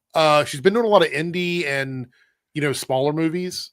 She's also been doing a lot of theater as well, which is again their sort of blind spot. They really try hard to, because I don't know if you guys remember when Tom Holland was in Romeo and Juliet and they cast a black Juliet, and they freaked out for about 5 minutes before realizing it wasn't a film, and then they sort of shut up about it. Yeah, I saw the casting. I think it came out yesterday or late last night when I saw it. Maybe it was a little bit before that, but I was like, I'm going to make a video about it. But then I knew we were doing the Shillcast today, so I was like, I'm not going to put a video out today. I'm going to let my video from yesterday breathe a little bit. But I'll probably cover it a little bit tomorrow after I get more details. But as of right now, I do believe that they've said Brie Larson is Hollywood kryptonite. But here she was, hired to work on one of the biggest sequels. Because she's not actually showing her face, then it should be okay. Oh, okay. Right. Yeah, I think that's the cope for it. Maybe Sydney Sweeney needs to do more voice acting roles. Oh, Sydney Sweeney. I have a video to check out about Sydney Sweeney if y'all want to talk about that, but we could for sure. I mean, I haven't really talked much about her. I was just looking up the numbers on Predator Badlands and the Sydney Sweeney movie, and it's quite interesting if we want to look over that. The amount of pretzel twisting they had to do to try and claim that Superman was a flop. And then Sydney Sweeney comes out with this movie and crickets. It's literally one of the biggest. The reason why it's such a big flop, by the way, is because of how many theaters it was in. 100%. It was a wide release. Yes, it shouldn't have been. This is her third of 4 movies this year, I think it is, that just didn't perform at all. He is not going to be a leading actress. I hate to say it, guys. So Predator Badlands, which it was predicted to bring in 33 million this weekend, did 40 million. Right. And by the way, it's also a fantastic movie. I highly recommend checking it out if you haven't seen it yet. The movie I haven't seen is Christie over here. It was supposed to do 2 million, so not like a huge movie, but it's supposed to do 2 million. It brought in 1.3. Sorry, sorry about that, Bob. Sorry. It's all good. Which is quite a miserable bomb. This is what everyone pay attention. This is what a bomb and a flop looks like. Yes, this is what it looks like. The sick horror. What the fuck are you talking about, dude? You're just. Don't stop being fucking gross and weird, man. And a lot of people have talked about how Sydney Sweeney has essentially lots of MAGA has made her their darling, and she hasn't spoken out against it or anything. She's kind of embraced it, kind of silently, but kind of embraced it, And now she made this lesbian boxer movie that she wanted to make. And who would have thought MAGA didn't turn out to watch it.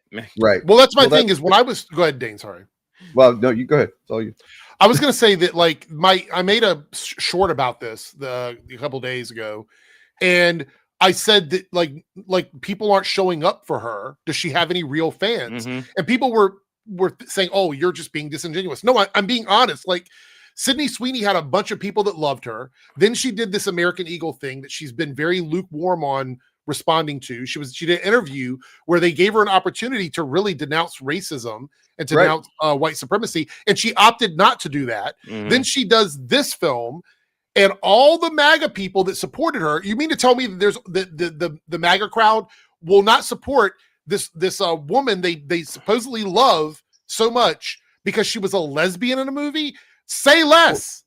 Say less. I mean, so you're just proving that MAGA is homophobic. So they love you as long as it doesn't require them to be supportive of anything with a gay story, even when the whole fucking story is about a woman that's a lesbian. Listen, I'm going to be brutally honest. I don't think MAGA is a fan of Sydney Sweeney's acting. I think MAGA, MAGA. Right. I mean, as that dude in chat just fucking grossly said a minute ago, he was like, well, she doesn't show her tits. So that's all, it's like. Well, thank you for saying the quiet part out loud, the stuff we all assumed. This is, you guys, it's even bigger than that. It's a track record now. Remember Gina Carano? Yeah. Gina Carano was the right wing, like this is our woman, this is our girl, right? She came out, she was in Star Wars, we love her, she's speaking her truth. Everything she did that was not culture war flopped. It all flopped. She's not working anywhere right now. This is why she took the bag from Disney, because she knew there was no future for her in any current time frame. She has no future because the people that she was courting didn't support her. They didn't give a fuck about her unless they were using her in their culture war. It is the same thing with Sydney Sweeney. Reportedly, Zendaya refuses to do any promo for their show together. She's not wanting to be around her. Well, Sydney Sweeney came out and did like a pro-gay statement about this movie. Said something about she hopes that it leads to more visibility and that, something like this. And I'm like, tone deaf, literally tone deaf. Right. Well, Ruby Rose, who is a lesbian, attacked her. Yeah, Ruby Rose attacked her because apparently Ruby Rose was up for this role. Yeah, dude, what the fuck? I don't know. I don't know how to deal with being that weird in chat like that. But anyway, so this is a hell she created for herself. Just so you know, like when I have this screenshot of also the comments, because this is some of the only conversations happening around this movie, because there are a few here and there if you look around, is just this kind of thing where this dude is like, a movie like this would have filled theaters up 15 years ago. Hollywood can't keep up with the times. They're so out of touch. Look at their politics. They're so ignorant that they ridicule and spew hatred to half the country. Then not only that, more than half the country doesn't go to movies anymore. And somebody shows up and says, probably shouldn't respond to anybody like this at all, but well, that's more 1/3 of the country, which is accurate. Maybe they should make their own shitty right-wing movies then. And then I have more. There's a whole trail. But hold on. I gotta say this. Yeah, go ahead, Greg. Sorry. This is ridiculous, Cope, as well, because there's no way. There's no way people would have gone to this movie 10 years ago, 15 years ago. Yeah. It's a boxing biopic about a woman.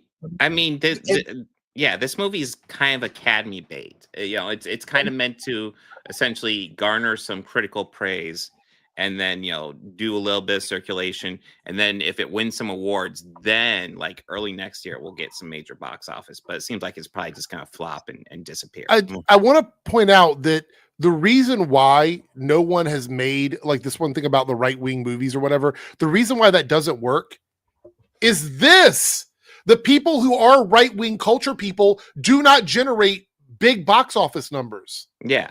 It typically doesn't happen unless it's like a psyop thing, like the Top Gun Maverick or whatever, where they're like, this is a right-wing movie. It's not. It was just a movie. There's nothing right-wing about it. Look at Daily Wire. They have fallen apart. Daily Wire Plus fell apart because the only thing they could do is make fun of people on the left. That's all they had. There is no market for quote unquote right-wing media in the way that it exists in movies. Because guess what? Movies are not left-wing movies. They're just movies. Yep. If left-wing media movies doesn't exist, there is no comparable thing reality to Daily Wire. But yeah, it's we probably give them too much credit even by entertaining that like even having conversations that kind of imply that we're pushing back against their narratives, because really their narratives shouldn't have any foothold at all. It should be plainly obvious to anybody that there's not enough of them that want that kind of thing, or that hate the kind of things that, like the nerdrotics and whatnot, that they rail against. There's not enough people. They just don't have enough people in their camp to actually make anything happen. They've lost influence, in fact. Yeah. Because this was always going to be a small movie. It opened too wide, and it was going to get even smaller when a lot of people were against her for what happened with the American Eagle thing, which is entirely driven by the right wing. All the controversy about that was entirely driven by the right wing. Let's not forget that. Yeah. So here's this video. I forget this guy's name, but it seems like a pretty good opportunity to introduce another person. I'm going to grab his name from real quick before we move on. I just want to point out something real fast. Here's some of the actual numbers. So Predator Badlands actually not massively, but pretty much hit the 40 million mark with a little bit to spare. Now Christie down here made is at total pretty much what they projected. It got outperformed by Back to the Future. Oh wow! Do you remember a while ago when they were trying to think towards? Again, cricket's weird. It's weird, right? And as well, if Ruby Rose had been cast in that, they would have gone to town on it. Oh They would God, have absolutely gone to town on it. Yeah, I had used this yesterday to promote to the stream today, but yeah, that's they're not talking about it. They're not talking about that bomb. Why is that? If this was let's imagine Brie Larson had made this movie and the same outcome. I don't know. We'd be hearing about it in 5 years' time. And I think it's also worth saying I'm getting frustrated. Like, I haven't seen any of the Chud videos on Predator Badlands before, but just the stuff I'm hearing just from the ethos leaking through, incredibly frustrating. Drinker's video is so bad that, like, I literally want him. He needs to stop. He just needs to stop. The fact that he's I don't know if he lied more or if Birdman is just like so good at pointing out all the lies or what, but like it is so it's probably at least as dishonest as the one video that everybody made a video about, including us, the Hollywood Hates Men video. Hates Men Part 1. Yeah, we're like literally is a fucking lie. Right. I had the absolute pleasure yesterday of watching Otterly Noah, the Birdman, and our own very own Eric Debunk's all cover Critical Drinkers video, and all came up with different points, but all valid. And wow, I mean, the thing that I think that Eric and Birdman both noticed, that he admits he watched it on a TV. He watched pirated. He literally showed clips. He shows clips of his whatever country he got it ripped from or whatever. Are we talking about Drinker? Yeah. Well, I mean, I'm sorry. Like, well, he's always done that. He's always ripped it because he can't get the clips he wants. Well, number one, do you use trailer clips unless you really fucking need something? But also, like, someone at his level, don't tell me he can't afford like the fucking AMC premiere thing that I get, and I obviously Birdman gets from his stuff. The reason that he used, and I think the reason that he did that is because of the specific things he chose to talk about, which I think he did because he's trying to convince his audience to not go see the movie. Yeah, I think that's what he's doing. And so, in order to do that effectively, in his mind, he had to show certain things that weren't in the trailers. That's what I got from it, but. Just speculation. Did we look at this super chat here from Toga Free here, $4.99 super chat? Oh, the Chuds would be so happy in Sweeney was Rosalina. Thank God they got an actress with a lovely voice. Yeah. I don't think Sydney is ever going to get. I know we moved on a little bit, but I just want to say this. I don't think she's ever going to get support from that community unless she's doing racist and bigoted stuff. Haven't moved on video exactly this. So. Yeah. Oh, I thought you were talking about Drinker. That's why I thought we had moved on from that, or that's why I was. The video that I'm going to watch, we're going to watch, is called something like when I don't know, selling it. You know what? Here it is. Okay. Sweeney, the girl from Euphoria. So a few months ago, she did a jeans ad for American Eagle. Now, to me and many others, this ad came off very white supremacy. Genes are passed down from parents to offspring, often determining traits like hair color, personality, and even I. So I want to say that back then, I was definitely passive about the ad itself and was like, probably people are overreacting. I had not seen the ad. I'd not actually seen it, and hearing her saying the things she's saying, I kind of have a different take on it now. That it did seem a little bit. Same for me. To be honest. I mean, I don't know. I just think it's a really bad joke. I mean, I'm not saying that she's like a white supremacist or that but they were definitely appealing to that to some degree and unknowingly. And well, I was giving her the benefit of the doubt back then. When I saw the ad, I'm like, I think the ad probably would have flown under the radar if it hadn't been amplified by a lot of people on the right. But she was. I gave her the benefit of the doubt because I'm like, maybe she just doesn't know, or her PR person didn't tell her, or whatever. I was trying to give her a little bit, but she knows now, and she's refused to speak out against it. So that's literally in this. Yeah, she shows it, and it's like a pretty wow moment whenever you see it happen. But color. My jeans are blue. Sydney Sweeney has jeans. Take it how you want it. That's a dog whistle. It's a dog whistle, and the people that got it, they got it. Now, this ad was supporting eugenics. And if you don't know what eugenics is, let's just use the Nazi Germany example. The mustache man believed that the true ideal best German was white man, blue eyes, blonde hair. And if you just take the ad at face value, you might think it's not that deep, bro. But it is, and it always has been. Anyways, a few days ago, Sydney Sweeney got a perfect chance to denounce white supremacy and say, no, this ad wasn't about race. It was just about having great genes. This is what she had to say. Is there something that you want to say about the ad itself? The Sydney Sweeney has great genes. Do you have? By the way, this guy's name is Antonio Talks is his channel, and the video is called "When White Supremacy Doesn't Sell." I've been subbed to this guy for a while, by the way, so he's got good The ad content. spoke for itself. You think the ad spoke for itself? Okay, and the criticism of the content, which was basically that maybe specifically in this political climate, like white people shouldn't joke about. I agree. Genetic superiority. Like that was kind of like the criticism, broadly speaking. And since you are talking about this, I just wanted to give you an opportunity to talk. I'm gonna have a different take. I've never seen this interview. This is. I don't think anybody nuts should on say her they part. shouldn't joke about it. I think people can joke about whatever they want to. Just understand the backlash and the criticism that you're going to get is warranted, and you're not being fucking canceled or having your free speech taken away. I mean, simply all she has to say in this moment is, listen, it's a joke. I absolutely do not believe it. I do not endorse it. End of story. That's it. She could have said anything. It would have been better than what she says. That's fucking crazy. All right. Talk about that specifically. I think that when I have an issue that I want to speak about, people will hear. That is a home. Ooh, damn. Oh, that's a bad Listen, answer. not speaking out again. That's a kind of wild thing to respond with, man. That's a kind of a dog whistly answer, honestly. No. Yeah. I mean, That's why I fuck her now. Like that's how I feel. Fuck her. Like she could just be too dumb to recognize what that would look like by her saying that. But either way, she's just, I feel like I've always had my opinion's always been that the damage that is done is what's important to me. She's had at least 2 opportunities now to say something about this. The initial response that she gave, and then the response that she gave, here. Both times she's avoided to directly take on the criticism and doing it in a meaningful way. So fuck her. Like that's just how I feel about it. Just like, yeah. But yeah, he goes on to basically show, the movie didn't do well, obviously. And then, the extra kind of fucked up part of it is that it could have been, because am I right that the real person, Christy Martin, is a lesbian? Yeah. Yep. Yeah.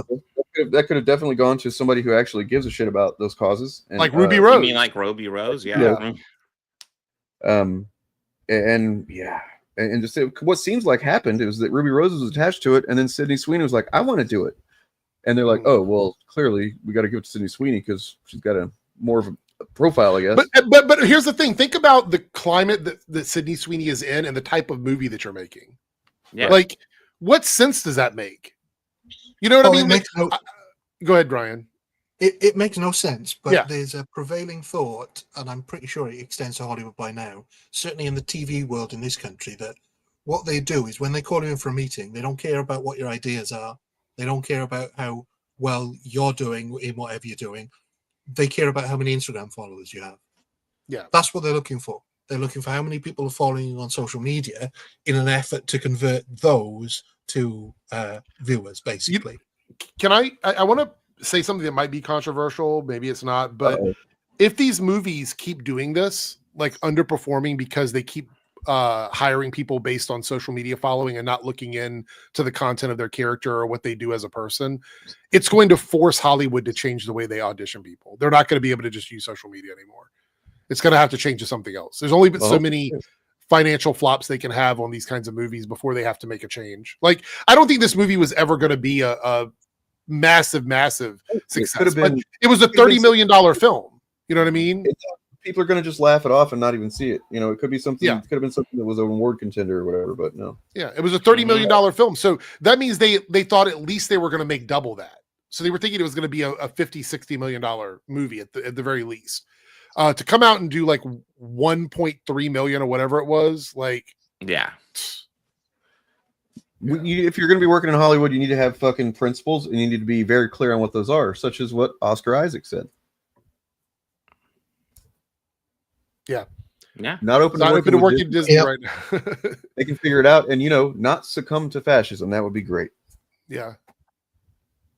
These actors are going to be very careful. They're going to watch these studios and see who they're going to work for. I mean, that's look just at the reality Paramount. of it. I'll be honest. I'm terrified about the future of the Star Trek franchise at this moment because we have fucking the head of Paramount who's hardcore MAGA, and he's talking. He already scrapped the Kelvin stuff, and I'm kind of okay scrapping the Kelvin stuff, but he said he wants to do it for a new direction for Star Trek. That terrifies me. Well, let me just put it the list of reported things that they, so like for example, anybody that's ever spoken out critically of Israel. Is not, they don't hire them. They have a list. Well, they also said people that were homophobic. They did put that in the list as well. And I'm like, okay. Well, yeah. So I don't really know exactly what the criteria is, but I will say this: the MAGA in entertainment thing is going to be the biggest mistake they've made, and they're going to fuck around and find out because people don't support that content. MAGA people want to buy baby diapers with Donald Trump's face on it. They don't care about Star Trek. It's going to be exactly what the chuds have claimed that the woke stuff is this entire time, but it's going to actually be that is happening, where it's just massive sinkholes of money and nobody goes to see the shit. But we're kind of in a position where we were during the studio system, whereas then the studios owned the theaters. Now they own the streaming services. So. And they're struggling. They're struggling with the internet, whereas they were struggling with TV. MAGA farmers are struggling. Like MAGA is not it's not a financially successful model in any form. Nope. Except for Trump. Well, no, all the big metropolitan areas are largely blue, and those are the ones that people unfortunately go to the cinemas because, again, thanks to capitalism, small theaters can't survive, and so it's all multiplexes. Think about this critical drinker. We spoke about him a second ago. He is the pinnacle of what these guys consider to be like their culture, like in movies and criticism. He doesn't even pay to see movies. So why should we as a community want to make movies for people that are not paying to see the movies? Why are you courting that particular group? They're not paying to see your products. Think about this. The reason why Disney flipped around on the Kimmel thing was because they did the fuck around and find out, and that MAGA people aren't paying for Disney Plus. Guess who is paying for Disney Plus? People who are not MAGA. And when they decide to unsubscribe, it hurts you financially. This is that fuck around and find out moment. If Paramount tries to push to a MAGA audience and alienates everyone else, that's it. Bye-bye, Paramount. I don't want to see it go away, but that's what will happen to it. There's not enough MAGA idiots to support art that are capable of putting money into it the way that they would need to sustain themselves. It's just not. Eric's just spin fire. No notes. Perfectly said. No notes. There's no money there.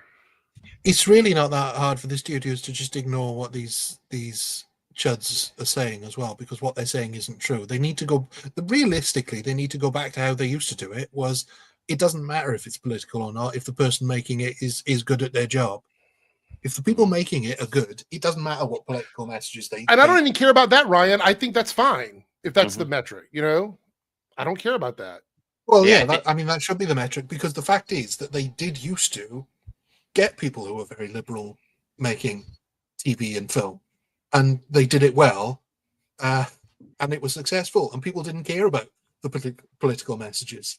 As you guys know, obviously I cover the Rockford Files, and that's very political, and it's very left-wing, because James Garner was very left-wing, and he was on the he was a special guest of Martin Luther King's when they marched on Washington, along with a few other celebrities. So he was always left-wing. He famously, he was due to play a president in a role, and he said the one thing he asked for, and he didn't really make demands, was that the president not be a Republican because his wife would have killed him. And obviously that's a jokey way of saying that he didn't want to do it. And so it didn't matter, because there are right-wing people who watch the Rockwood Files who haven't got a clue about the left-wing perspectives in it, which is crazy. But this is true of all drama, really, from the beginning of drama up until like 10 years ago, where all of a sudden people realized they could make money by pointing out the liberal secret messages in stuff. I mean, again, Bob was saying about Star Trek. Yeah. I was about ready to say, like, all the chuds want to scream about how Star Trek went political in this new generation. I'm like, have you seen the fucking original series? It is the most politically preachy thing in the universe. The responsibility of the women behind it as well. Mm-hmm. Apparently, there's a torture prison in I don't know what country that Kyle Kalinske reported on this yesterday, I guess, where one of the places they've been sending immigrants is effectively a torture prison. Wait, sorry, my mind. I'm like, did we jump there for a second? Yeah, that's clearly my fault because I'm looking at stuff while y'all are talking. No. I was trying to correlate it, and I'm like, wait, what? What? Yeah. Not related to anything that you. Okay. That's really fucking bad. I'm not saying that it's not. That's crazy. But yeah, I was just trying to draw the connection in my head. I'm like, no connection. I mean, I'm sure there's probably Star Trek episodes we could equate this to. Okay. Fair enough. Columbia Rica with the $10 super chat. Exactly, Eric. MAGA chuds are no longer being successful online. Perfect example. Hassan Piker is blowing up everywhere, and he's a leftist. And look at Sneak on Asmongold. They are struggling. I've been saying for a while, these guys, like, look, I cover it on my channel. The decline of the chud space is happening before our eyes. It's just, we've been saying everywhere. So how long now have we been saying it? Yeah. Melanie Mack abandoned her channel. She's completely abandoned all of her channels. She's not uploading to any of them anymore. I mean, I made this a long time ago.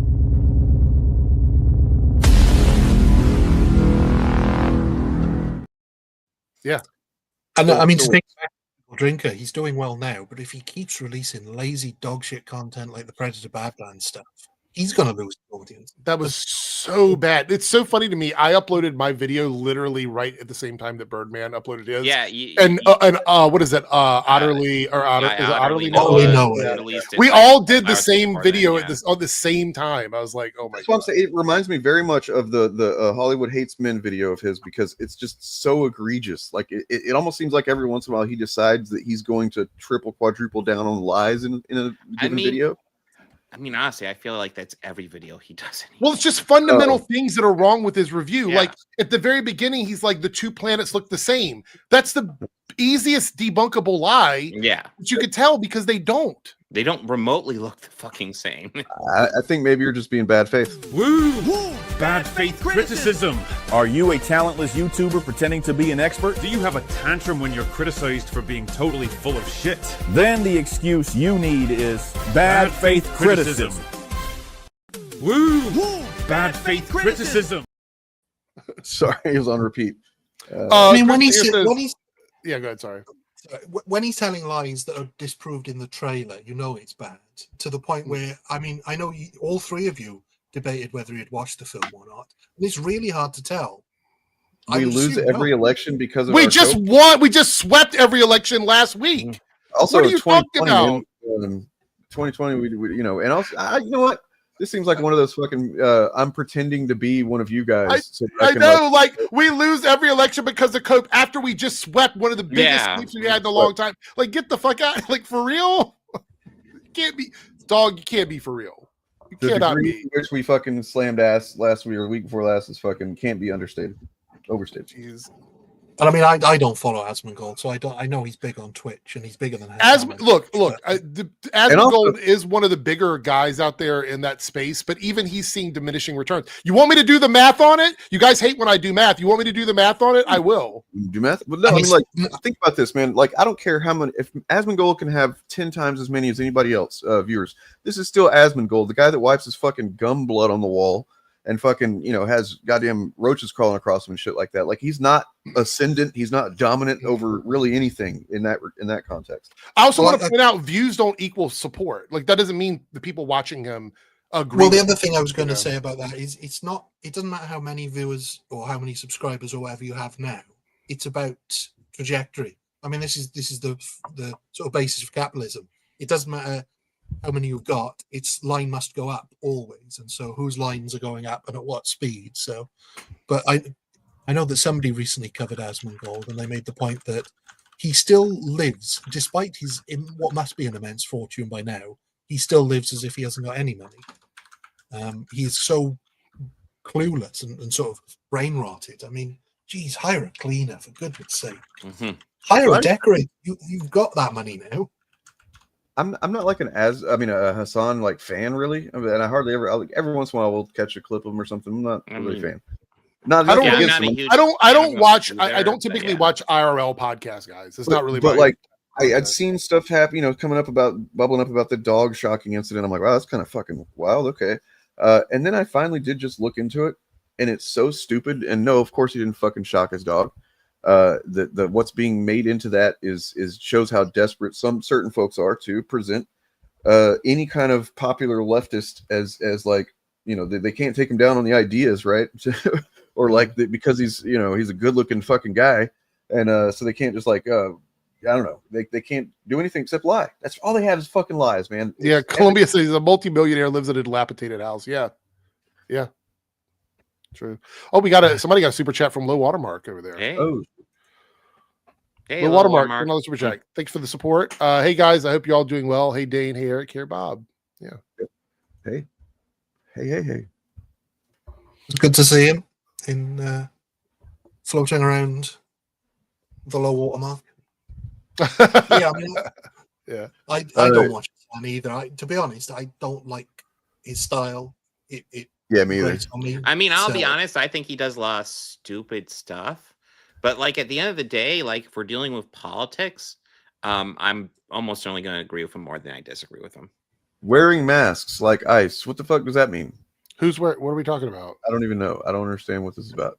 I stopped wearing my mask when I got vaccinated. It was a perk of that. Just saying. Yeah, I don't. I watch clips from those guys because I can't watch 10-hour streams. It's just not. It's not something I can do. I know some people are into that. I actually have a friend of mine that watches. I don't know who it is. It's on Twitch, but they watch a streamer. They'll sit at their desktop while they're doing something with it on. Then when they get up to walk around, they'll put their headphones on and listen to it on their phone. And they just do it like all day long. And I'm like, I can't do that. I don't even have the energy to do it myself. Yeah. So like, somebody was like, why don't you do more streams like that? I can't. I don't have that kind of energy. I do a lot of streams. I mean, anyway. I work full time too. And yeah. I pick up extra hours whenever I can because when you're done with work, you're supposed to be on camera, streaming and reacting all day long, all night long, just so you know. He's here. Yeah, I don't think the grind mindset is quite applicable to people in our age demographic. I'll be honest. I am very lazy. There's this period at night where, like, for like 6 to 8 hours, I just lay down and do nothing. It's ridiculous. Be grinding, Bob. On the internet, grinding for that coin, grinding for the cash. I could do more of a if there were no copyright restrictions on music, I would stream all the time when I'm at work and stuff. I would just turn on my camera and stream. But I know there is, like on YouTube. And on Twitch, it's really weird because I don't like Twitch's policies. So I don't typically stream on Twitch much anymore, but yeah, and I have to give a shout out to anybody who does cover music on YouTube because what they must have to go through. Yeah, I mean, I struggle with the clips that I use sometimes, but not very often because I know what I'm doing. But how do you cover a song by only playing 5 seconds of it? Yeah, it's tough. Usually movie clips you can get away with 10-second clips, but songs it's like 5 seconds. They get you fast on a song. Well, this makes sense. Columbia Rican said I work 14-hour shifts. That's rough, man. During the weekend to make 40 hours. I listen to those long podcasts because the warehouse where I work is creepy at night, and I'm the only one there. That your situation sounds much more sensible here. Yeah, I mean, I was working long hours in my youth, and I didn't have the advantage of being able to listen to podcasts most of the time. So yeah. So I have like just a regular podcast. You can look up Organized Chaos podcast. There's over 200 episodes at this point. Oh, okay. There's Cool. plenty of stuff to watch, listen to.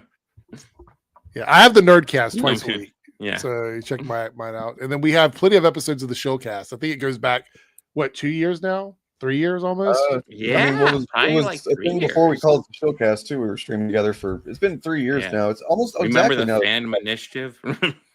Yeah, we started in November of 2022, right? It sounds right. Yeah, I remember. I think 2022 was the early 2022 was when I really stumbled into this sect of the internet and being like, "Oh, what the fuck is this garbage?" What the I mean, Well, I think that's when it really started to get worse as well. That's when we're here at another year of this kind of grouping. Man, I've had relationships that didn't have a chance compared to that. You know what I mean? So me too. I mean, Fapcast's been going about exactly as long almost. Yeah, we started that Yeah. within the same span of time because I remember thinking, why am I starting 2 new streams at the same time? But I did it. Yeah. So- what else was on the list for today? Nothing really, just some random stuff like I do. Like this is pretty funny. Just buy a house. If you're blind, just see. If you have anxiety, just calm down. If you have a heart attack, just defend it. Fun thing. Other than that, I've got this Cabrutus clip from. Oh God, Cabrutus! Say something with these guys. It's always something. It's the writing, it's the story, it's the narrative, it's the characters, the virtue signaling. Apparently now, just looking different is a problem. Literally, Cabrutus here, one of the dumbest people on the internet, who makes one of the dumbest and most wrong and dishonest too. Like, holy shit! Everything I see from him, literally everything I've seen, is him being just like wrong or dishonest openly. There was the fact that he's the Sweet Baby Inc. guy. He's the first one to make that list of Sweet Baby Inc. games, having not played any of the games that he was calling woke. Remember that? Yeah. Then he goes to Japan. Fucking flew to Japan to go talk to Japanese people about that fucking Assassin's Creed game, so that he could, he was just confident they were going to be like, "Oh, this is so bad" and stuff. And not a single one of them said that. They were like, and "This looks pretty and good." it's done really well. I It sold mean, like 3 million copies or something. I like mean, that. they make the argument essentially that manga outsells comic book because it's not woke, and when you say shit like that, it's like, oh, you're not familiar with manga. And then what else? Oh, there was just recently there was that thing he said where just hearing a commander in like a Battlefield type game that is a woman makes him upset because it reminds him of his mom. Oh, yeah. Well, he's also fallen off. Nobody invites him on the streams anymore. He's not really the woke detector or whatever, Sweet Baby Ink detector thing has kind of fallen off. Nobody gives a fuck about it anymore. So gross sick face emoji. Can I just say that I actually think this new Predator looks fucking pretty rad. I've always thought that since the first reveal. I don't like, Birdman kind of addresses it in his video, but like there's the reason why the first one we ever encountered looks the way that it does is because it's a specific spot that it's from on their planet, for one thing, and because it's older. Yeah, it's older. This new one is younger. It's a runt. He's actually not. He's actually supposed to be put down, but he's out. That's one of the things that they mention is as if that's supposed to be a reason why it's a bad movie because he's a runt. It's like, that's part of his motivation. Stories work. Like the whole thing is that he's going to prove he's a badass despite being a runt. He is a ridiculous badass in the movie. Yeah. Surely you could do this the same from the difference between the Terminator and Terminator 1 and Terminator 2, going from Arnie to Robert Patrick. Mm-hmm. Oh, absolutely. If you're just looking at physical appearance. I mean, look at Arnold Schwarzenegger in comparison to first Terminator to the second one. The first one, he's a killing machine. And the second one, he's making goofy jokes with John Connor and shit. Honestly, I don't know if Birdman makes that point or not, but like maybe he should, if not. But like basically, if they held those standards to the Terminator films, they would say they would say the same thing about T2 that they're saying about Predator Badlands. Mm-hmm. That it's I'll be back. That's a joke line now. That they took the mystique of the Terminator, the coolness of the mysterious, mean Terminator, and made him into a kid-friendly, joke character or whatever. They're feminizing him. Yeah. Well, I said this about the Predator Badlands without spoiling the movie, but if you watch the third act of that movie from the perspective of Wayland Yutani and the people that aren't predators, he is the antagonist. If you're watching it from that perspective, which is the same perspective we've always seen the predators from. The only difference in this movie is we get to see the context that leads him to attacking the base. Instead of just him attacking the base. If you were to take that perspective, you would think that he's there as the villain. So it's about the perception of the movie, which I think was really interesting. The thing I spotted as well, as a huge fan of the original, is the fact that Trickle Drinker says it's full of jokes, whereas the original was like super serious. Now, are you kidding me? Shane Black's literally the first few minutes you've got fucking Shane Black saying multiple jokes. Yeah. His entire character is basically that he tells shit jokes. Jeez, you got a big pussy. Yeah, exactly. Why'd you say it twice? There's an echo. And of course, I ain't got time to bleed. Have you got time to die? That's a joke.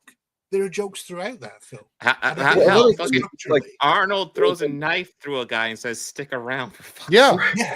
Ryan, I know you agree with me on this too. Like the fact that Drinker's favorite movie is Predator, and that he holds it up as like some, just a symbol of masculinity or whatever. When the part of the thing that movie is doing is it's destroying the masculine tropes of the 80s. And turning them all into horror movies. You can't punch and kill your way out of this situation. You have to think to defeat the predator. Even having the biggest, most awesome guns doesn't fucking do it for him. Literally none of that saves them. Almost as if it's a not so subtle allegory towards the Vietnam War with the Americans with the biggest guns and the biggest army. Don't bring politics into my movie. Don't bring politics. Stop those politics things. Because I think. Don't fucking current day us. Like I want to stick to apolitical movies like Star Wars. Right. I mean, people need to realize that basically every film made from the beginning of the Vietnam War to the 1990s was in some small part influenced by Vietnam, especially the war films in any context. And Predators. What did Ryan Drake do? Nothing that Ryan didn't do before him. Let me frame this for you without spoiling the movie, right? So let me frame this for you. Wayland Yutani sends their synths out to capture and bring back animals that will help the human civilization. While they're there, a predator shows up running around the jungle and has kidnapped one of their synths because they don't know any better. So they're going out to try and save their synth from this predator. The predator ends up trying to take the animal they're going to be using that is going to help better the human race, and they have to defend themselves from this predator. That's the perspective outside of the predator, because you never understand what the predator is saying until this movie. So that's essentially, essentially very similar to what they're about from the very establishment of Wayland Yutani in Alien, where I think they were just a company where they were trying to bring back an alien. Yeah. I mean, the perspective of Wayland Yutani being bad isn't necessarily wrong. I think people have always thought of these corporations as bad. We see that in the second Aliens movie. That's essentially the established corporation is bad. They even talk about it in they talk about it in the first movie because they don't want to go and do this rescue beacon thing that they have. Like, these are all things that they try to not deal with in these movies. I mean, they've never been the good guys. I mean, Wayland Yutani've never been the good guys. They never want to just bomb the aliens. They always want to capture one and bring it back, and that's what always fucks them over. Right, and the thing about it is we've seen that there are people that work for Wayland Yutani who end up not being bad people. But Wayland Yutani, the company itself, has never been seen as a good company. No. So even in this context, it wouldn't be, because they're trying to protect their cargo that they're taking back to Earth, which, by the way, without spoiling the movie, you would not know that the cargo is this other thing without the context of what the predator knows, which we would never find out if we weren't watching it from the perspective of the predator. So that's what makes the movie so genius. This makes me think that all these guys are like Mac from Always Sunny, who's now he's openly a gay man on the show now. But for the longest time, it was just like what he's really into, oiling up beefcakes and stuff like that. Somebody's got a new channel member. I think that's on my channel right there. Whoops, sorry. Sol Dezen became a channel member. Thank you so much. You get custom badges, custom emojis, early access, and members only content in the commentary or the post section. So thank you so much, Solda, for supporting the channel.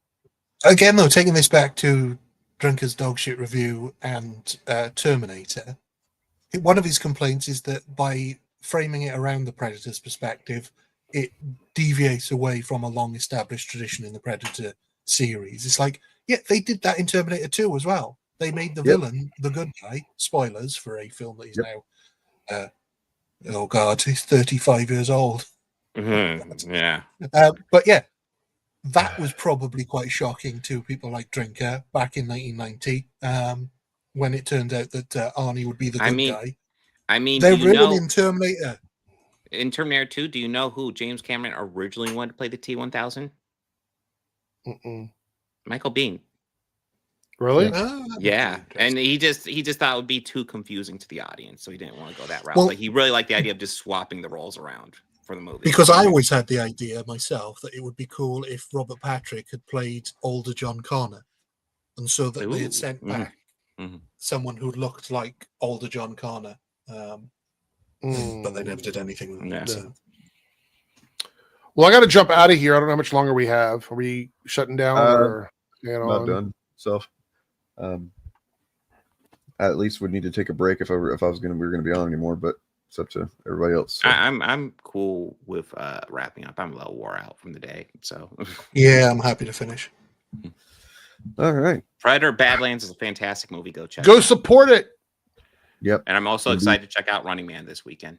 I heard it's not good, but let me know what you think. Really? I've been hearing What is it? decent things. Running Man. Oh yeah, I've heard that. That's kind of weirdly disappointing for a Edgar Wright movie. That'd be sad. I like Edgar Wright. That apparently he really limits what he does with the action and stuff, which is like, why would he do that with this movie in particular? But yeah, why would he do that? That'd be insane. That tells me there might be some sort of studio overreach going on. Might be. Yeah, it looks like the reviews are lukewarm, which is a little disappointing. Well, I think he wanted to make it more like the book, because the original film is not like the book at all. It is more of it's an adaptation of the book, not the Richard. But I mean, look, that was when Stephen King was on cocaine and didn't even want to name it didn't want to put his own name on the book. So who knows? And I will also say the original movie, rewatching it like a couple months ago, man, it has not aged well at all. No, it's pretty well. rough. From what I understand, great. From what I understand, the original movie actually took its cues from a much lower budget Italian film. And it had a really bad title as well.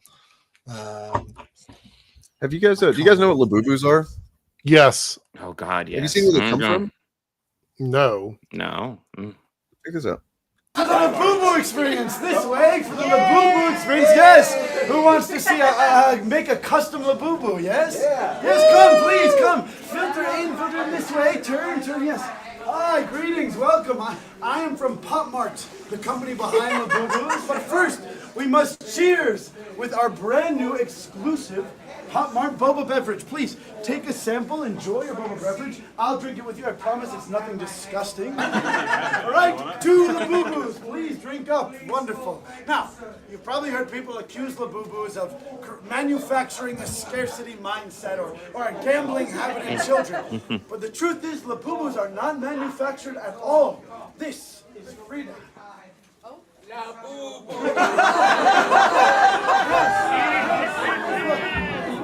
is Frida is very happy here.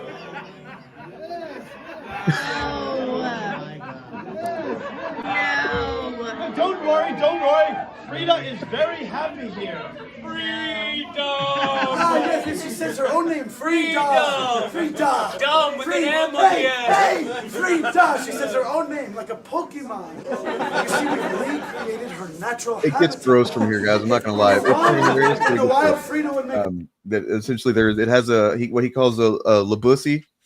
Yeah. I was assuming of going that way. This is Characters Welcome is the name of this channel. I recommend it. They're generally pretty damn funny. But yeah, I don't want to take the view. Go watch it. Go watch your stuff. And subscribe to everybody, on the screen here. And everybody's in the description down below. I got my solo stream after taking a pause. I'm going to do a solo stream on Saturday, covering some comic books, doing some catch up. We're going to talk about absolute Batman fighting fascist in that stream. So make sure to check it out. If you are covering the Running Man, take a look at the film which apparently inspired it heavily, called Warriors of the Year 2072, which might be the worst title for a film ever, but it heavily inspired the original Running Man. So that's the film. Well, trying to decide which video to go out on here. You know what? We'll do this one. This is from a YouTuber. We haven't heard from this YouTuber in a while. What's their name? Fuck, I forget. But they exposed Chuds pretty well. And this is a video about Critical Drinker that they did. And that's what you'll see on the way out the door here. Please like and subscribe, and have a good remainder of your week.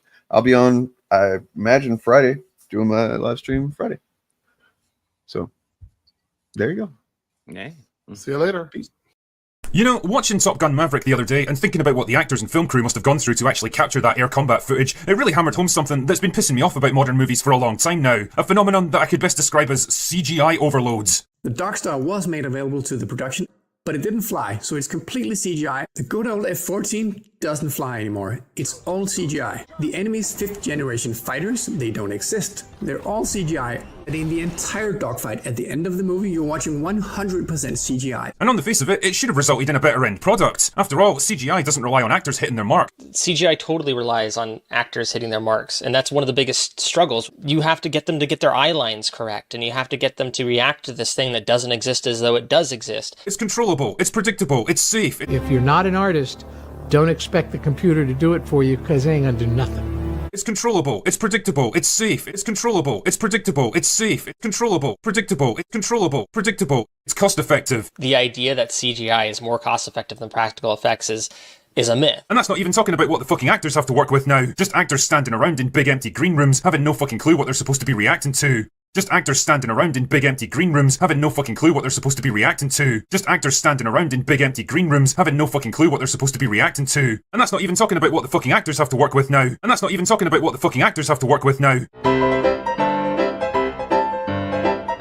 My general rule of thumb is that if you can do something with stunt work, practical effects, or location shoots, then you probably should. Fury Road is probably one of the best examples of limited use of VFX in modern movie making that I can think of. Fury Road is probably one of the best examples of limited use of VFX in modern movie making that I can think of. Limited use of VFX in modern movie making that I can think of. Limited use of VFX in modern movie making. It relied almost entirely on stunt work and practical effects, with just a little bit of CGI here and there to enhance it. It relied almost entirely on stunt work and practical effects. It relied almost entirely on stunt work and practical effects, with just a little bit of CGI here and there. And well, it looks fucking great as a result. And it's not just cars flying through the air either. Look at this shot from Terminator 2. T2, in my mind, is sort of the breakthrough film for computer graphics. Now, the orcs from The Lord of the Rings were actually done with practical effects. This dude right here was put together with prosthetics and makeup, and I think we could all agree he looks pretty damn good. Now consider a similar antagonist from the Hobbit trilogy, made more than a decade later and relying more heavily on CGI. You see how boring and lifeless his face looks now? I know which one I'd rather have in my movie. This year, I've seen the most brilliant performance by an actor, and it's a completely digital character. That's the Gollum. It feels like movies now are locked into a kind of never-ending dick-waving contest, each striving to outdo the other with ever more ridiculous, overblown, gravity-defying CGI action scenes. I think everybody always looks for a simple, kind of one-stroke answer for why a film is successful, and this is always a mistake. What am I thinking of?